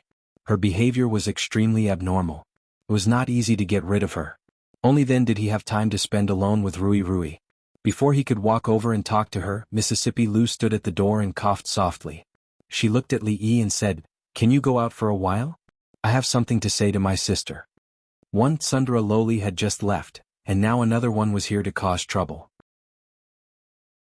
Li Yi glanced at her and said with some dissatisfaction, "What is it that you can't say directly?" Leaning against the door, Mississippi Lu crossed her arms and stared at him. After a while, Li Yi and Tsundra Loli squatted in the yard. There was a simple chessboard drawn on the ground. "Let's make it clear in advance. This time your elephant can't fly, and the mouse can't drill into the ground." Tsundra Loli looked at him and said warily. A disdainful expression appeared on Li Yi's face. Was it necessary for him to use Dumbo and the gopher to play chess with an 11-year-old girl? Through the messages between the brothels, the news of the upcoming hero assembly should have almost spread throughout the martial arts world. However, there is only 1 month before the assembly begins. It's still a little tense. Some people might not be able to make it in time. Mississippi Lu sat by the bed and said to Rui while looking at her. Rui thought for a while and said, "Then let's postpone it for another half a month. We have to wait until most people arrive." Mississippi Lu said hesitantly, "In this way there will be a lot more expenses. If the expenses are not enough, we can withdraw money from home." Rui thought for a while and said, "The qualification for the leader of the martial arts world is limited to the heaven list. It should be able to save a lot of time and expenses." "Okay," Mississippi Lu answered straightforwardly. There were countless masters in the martial arts world. No one would have thought that the hero assembly that swept through the martial arts world like a storm these days, the biggest event in the martial arts world in the past few decades, was decided in this way. The qualification for the leader of the martial arts world is limited to the heaven list. It was this short sentence that caused the fight for the heaven list to reach its climax in the near future. The reason why this decision was made was that it could save time and expenses. "Sister, are you really not planning to?" Mississippi Lou raised her head. She only managed to finish her sentence when Rui shook her head and said, "You know, I can't do these things." Mississippi Lou did not speak again. The decisions regarding the hero assembly had always been made by her sister. No matter how one looked at it, she was the most suitable person to be the leader. However, she did not have any thoughts about this position that countless people were fighting for. She looked outside the door and shook her head. The two of them were becoming more and more alike. "I won." The proud lowly stood up with a proud face. "If you don't act shamelessly, you won't be able to win against me." Li frowned and thought for a while. He raised his head and looked at her. He asked, "Have you heard of Tigger? The kind that can jump out of the enemy's encirclement with its tail?"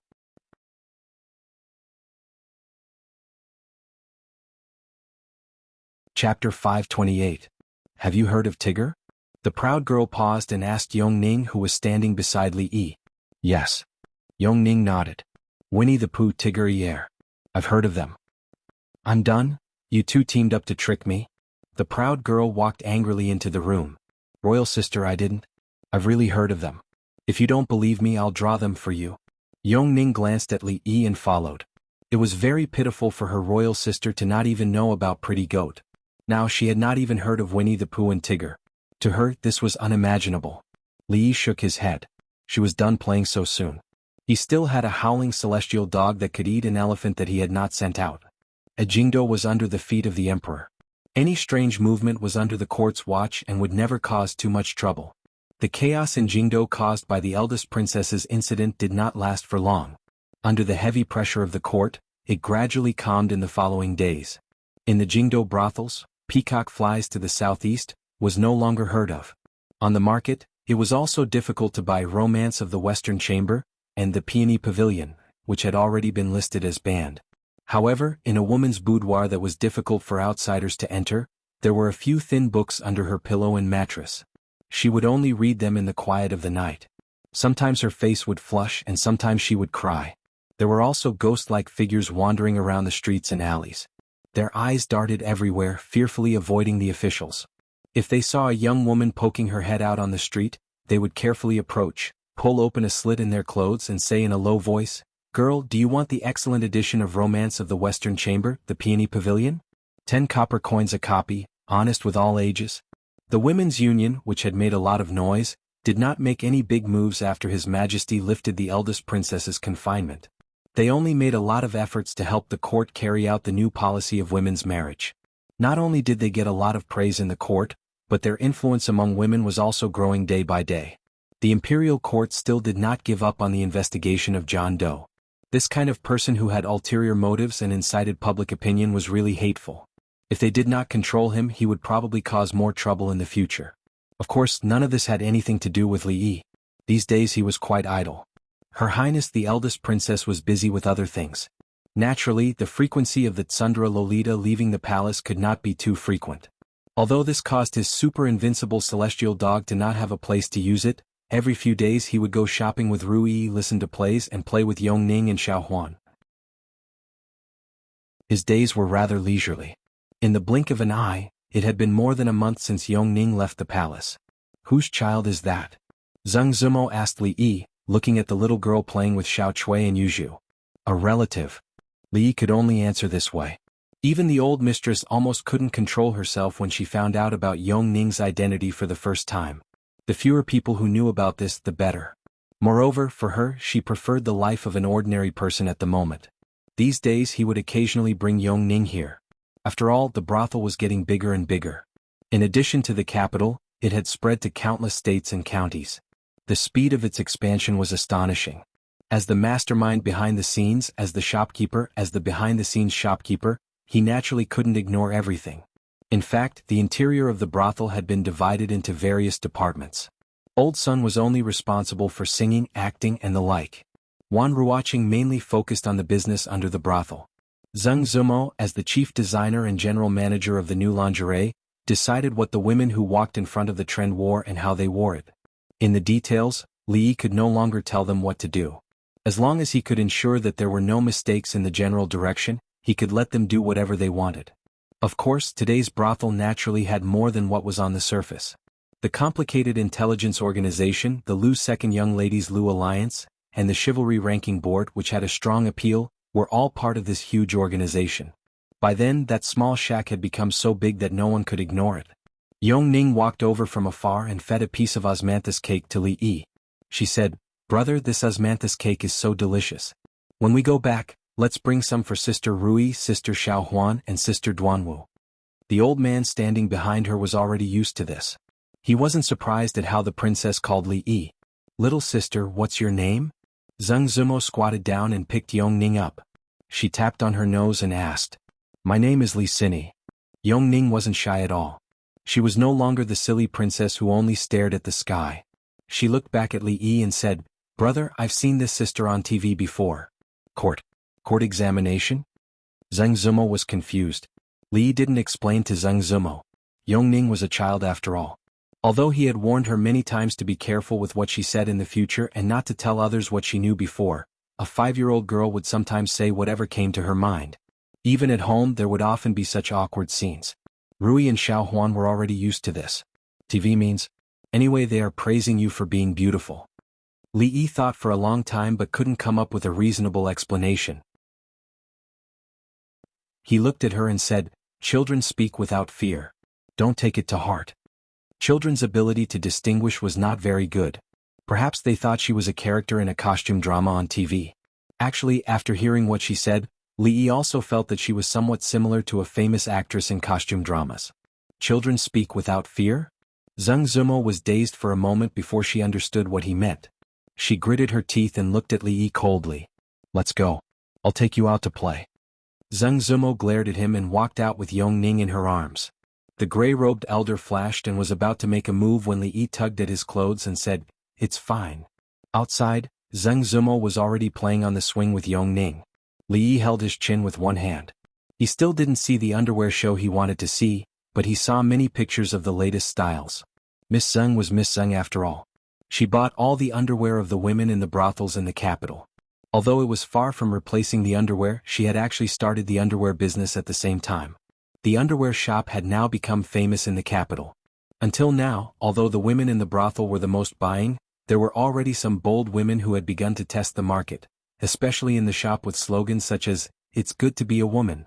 Slogans such as "Even the birds and geese sink," and "The moon and flowers blush in shame," all because I'm standing up for you, and "What's holding up isn't yourself, it's his heart," were sent out and circulated among the women. When he took out these advertising slogans because he looked at Miss Zheng a few more times, she threw a few pillows at him. Of course, even if this kind of underwear was still a bit conservative, very few women would wear it. The pleasure of the couple in the bedroom was one thing, but most of them would secretly try it on at home. After all, no one wanted to lose some of the characteristics of a woman after a few years. No matter what, this was for the sake of women. Li drank a cup of tea to moisten his throat.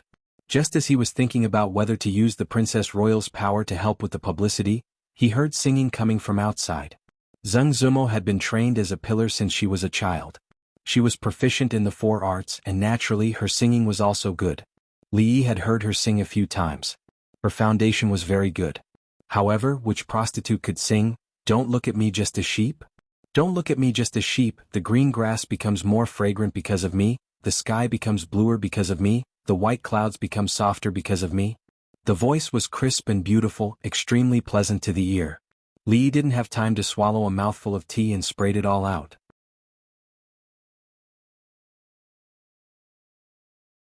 Chapter 529. She's an 18 or 19-year-old girl. Isn't it childish for her to sing such a song? Li shook his head. When he walked into the yard, he heard Zheng Zumo's maids, Xiao Chui and Xiao Zhu, whispering, "What happened to that chin from last time?" Xiao Zhu glanced in the direction of the swing.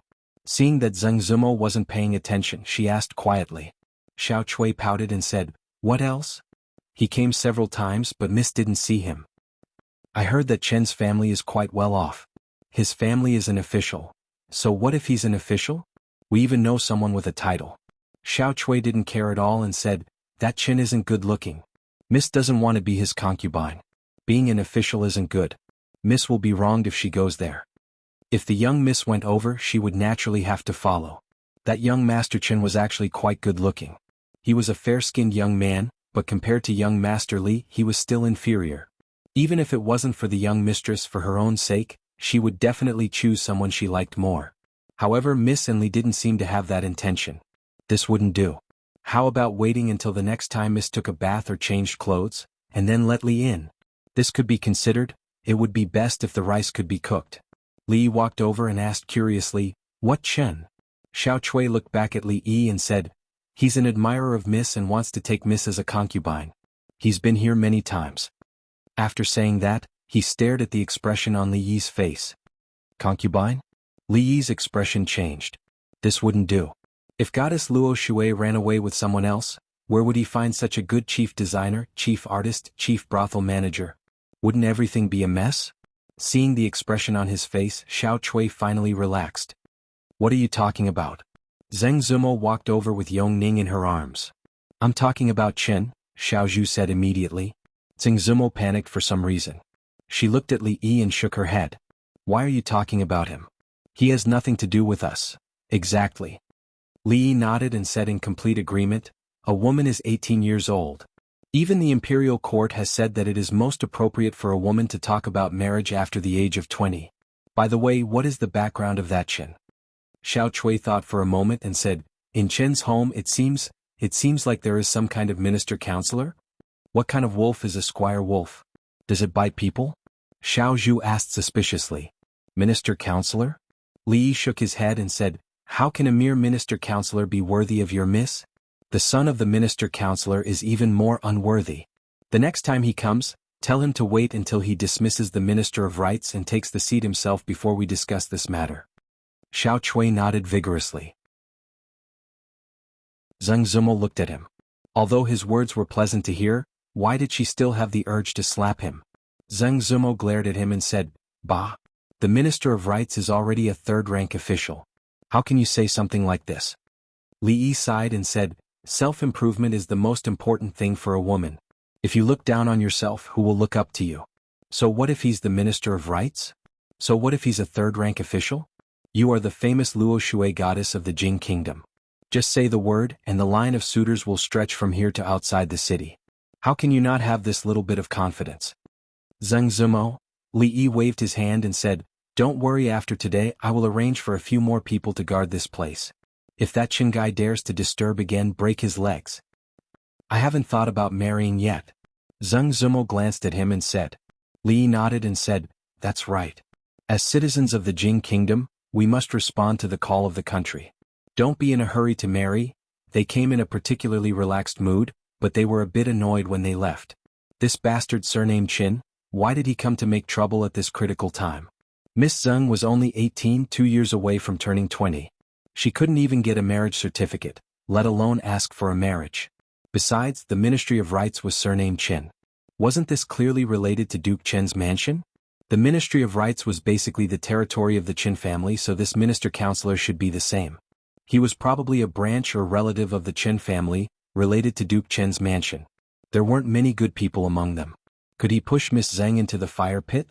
Obviously not. He was willing to go through fire and water for a friend, even if he had to offend the Qin family for this. Although it seemed that he had already offended the Qin family a long time ago. Li Yi sighed. If Miss Zheng wanted to leave, he would really be reluctant. Although the two of them hadn't gotten along since the first time they met, they had gone through so many things together, not just because of her importance in the brothel and other places. He was just joking just now. With her character, if she really wanted to do something, probably no one could stop her. Ever since she resolutely left the jadeite courtyard when she was the most popular, even though she became famous because of the goddess of Luo River and her value skyrocketed 100 times or even 1,000 times, she still didn't regret her decision. She lived a hard life with Xiao Chui. From this, it could be seen what kind of opinions she had. Of course, if she really chose to leave, Li Yi wouldn't stop her. Of course, he still had to stop her. He had to persuade her with love, reason, and profit. No matter what, he had to make her stay. No matter how selfish he was, he couldn't let her stay in the brothel for the rest of her life. That day would come eventually. But he had a headache. Was there a way to completely solve this problem? Brother, I like that Sister Zheng just now. On the road, Yongning suddenly turned her head and said while holding his hand. Li squatted down and picked her up, letting her sit on his shoulder and said, "Why does Cindy like her?" "She sings for Cindy," Yongning said while swinging her legs. Li shook his head. Yongning's affection for Zheng Zimo wasn't because she was willing to sing that kind of childish song for her. In her subconscious mind, she probably also regarded Zheng Zimo as someone familiar in her previous life. Even if she had only seen Zheng Zimo on TV, it was already precious to her. "Brother, do you like Sister Zheng?" Yongning grabbed Li's neck and asked. "Do you like her?" "I like her." Li sighed and said helplessly, his neck was about to break. "Yeah, I knew it." The little girl was obviously happy. "Brother, I want to hear you sing." She became more talkative when she was alone with Li. "Sure, what song do you want to listen to?" "Two Tigers." "Can you change to another song?" "Change what?" "How about Don't Look at Me, I'm Just a Sheep?" "I've heard it just now." Okay. Li could only shake his head helplessly again. A moment later a voice came. Two tigers, running fast, one without ears, one without tail, how strange. How strange. A few steps behind him, several palace guards tightly pursed their lips, but they didn't dare to laugh. Their bodies were slightly trembling, and their faces were already a little blue. Even the faces of the two gray-robed old men twitched when they raised their heads to look ahead. Hearing a strange movement behind him, Li turned around and saw their expressions. He said coldly, "If anyone dares to laugh today, I'll push the merry-go-round for the whole day tomorrow." This was a life-threatening task. When the guards heard this, their expressions immediately turned serious and no longer showed the slightest hint of surprise. Li turned around with satisfaction and continued to sing, "Two tigers, puff. Ah. I really can't help it." All the guards clutched their stomachs and staggered. Li's expression was calm and he didn't look back. Fang had been working hard these days and it was time to take a few days off to relax.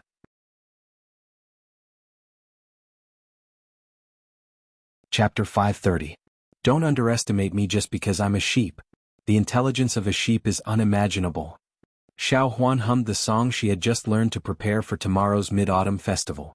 Ever since she could remember, she had always spent the Mid-Autumn Festival in the stockade village. First, she spent it with the master and the young mistress. Then it was only the young mistress and the young mistress. Then she had the young master.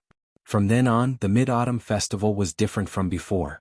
Everything was good in the capital city, except that the moon was not as round as in Qing and Prefecture.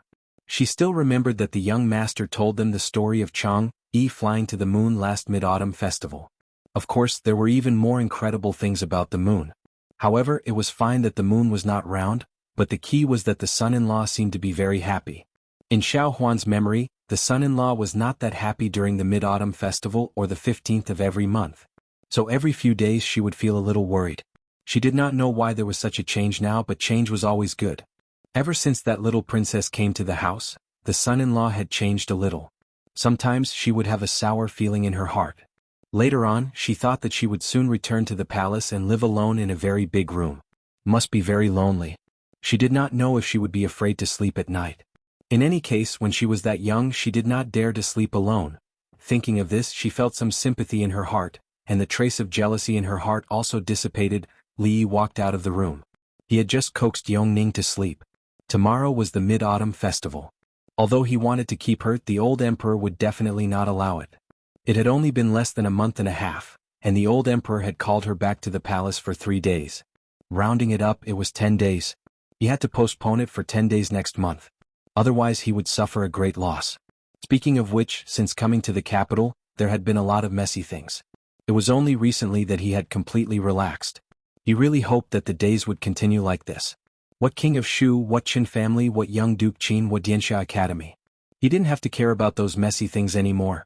Yongning had just fallen asleep, Xiao Huan was busy in the kitchen, and Mississippi Lu rarely stayed out of the house. She was wiping her precious Joshua in the yard. In the room beside her, the proud Lolita looked excited. She was talking with Rui. What a harmonious and warm scene. "Sister Rui, can you let me marry sir in the future?" As soon as Li stepped into the room, he heard that Sundra Lolita pulling Rui's hand and saying this. The warm and harmonious scene was instantly shattered. Rui was stunned for a moment, then she chuckled. She really couldn't answer this little girl's joke. Aya, I'm not joking. The Tsundra Lolita was a little anxious and said, even if I really marry Sir in the future, Sister Rui is still a sister. I will be very obedient just like now. I will always be younger than Sister Rui. Seeing that Rui was still unmoved, the Tsundra Lolita gritted her teeth and said, two younger is fine too. At most, one younger than Sister Zeng that Sir secretly went to see. No younger than that, Sister Zeng? Rui let out a soft cry of surprise. She looked over the Tsundra Lolita. Sister Zeng? Mississippi Lu's Chioshui had already been wiped. She crossed her arms and carried her long sword in front of her chest. She stared straight at Li. Li looked in front of him and then looked behind him. He had a feeling that the world was big and there was nowhere to escape.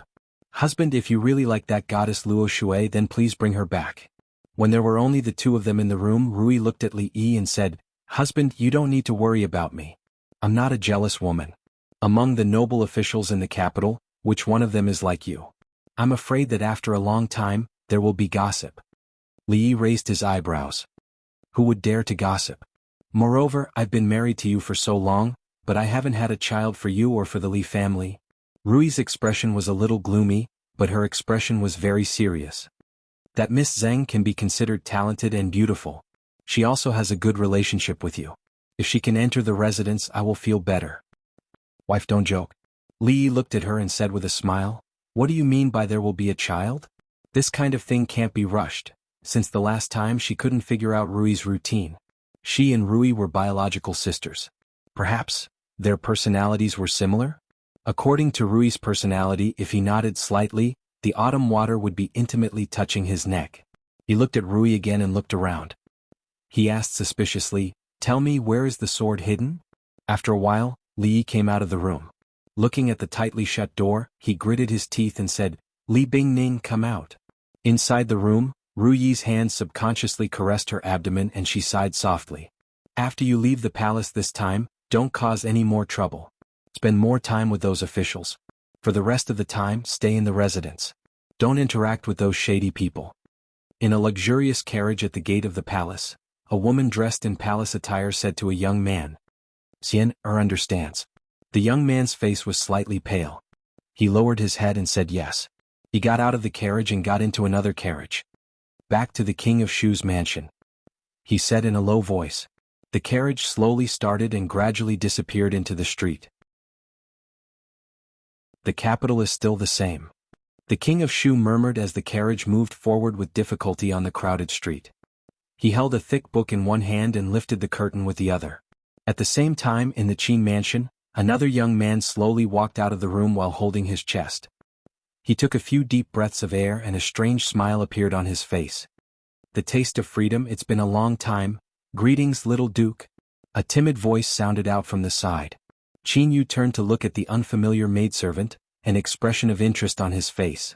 However, when he saw the long scar on the side of her face, he frowned and asked, Why haven't I seen you before? I only entered the mansion half a month ago. The servant girl said carefully. Qin Yu didn't ask any more and just waved his hand in annoyance. I'll take my leave. The servant girl breathed a sigh of relief and left in a hurry. Although she had just entered the mansion, she had heard many rumors about the little Duke. There were many servant girls in the mansion who had been violated by him. Naturally, she was afraid of him. Xiaomei, why are you in such a hurry? A rough voice of a man came from the side. The servant girl called Xiaomei stopped in her tracks and said, Brother Wu, it's nothing. Yes, this is the backyard. Walk slowly and don't bump into anyone. The man nodded and said, Brother Wu, I understand. The servant girl nodded. Brother Wu was a favorite of Fifth Lord and was a very good person. When a few servants bullied her last time, he had stood up for her and had always taken good care of her. All right, you can go. I still have something to do. The man waved his hand, turned around and left. The servant girl named Xiaomei stood there in a daze for a while. She sighed and a complicated expression appeared on her face. Only when a voice calling for her came from the front did she respond and quickly run over. You're tuning in to the Han Li's Wuxia Chronicles YouTube channel. We're so grateful for your support and don't forget to subscribe to join us on this incredible journey through captivating stories. Your generosity through donations truly makes a world of difference, as it's the primary source of revenue that allows me to expand and enhance this channel for you. Thank you from the bottom of my heart for being a part of this adventure.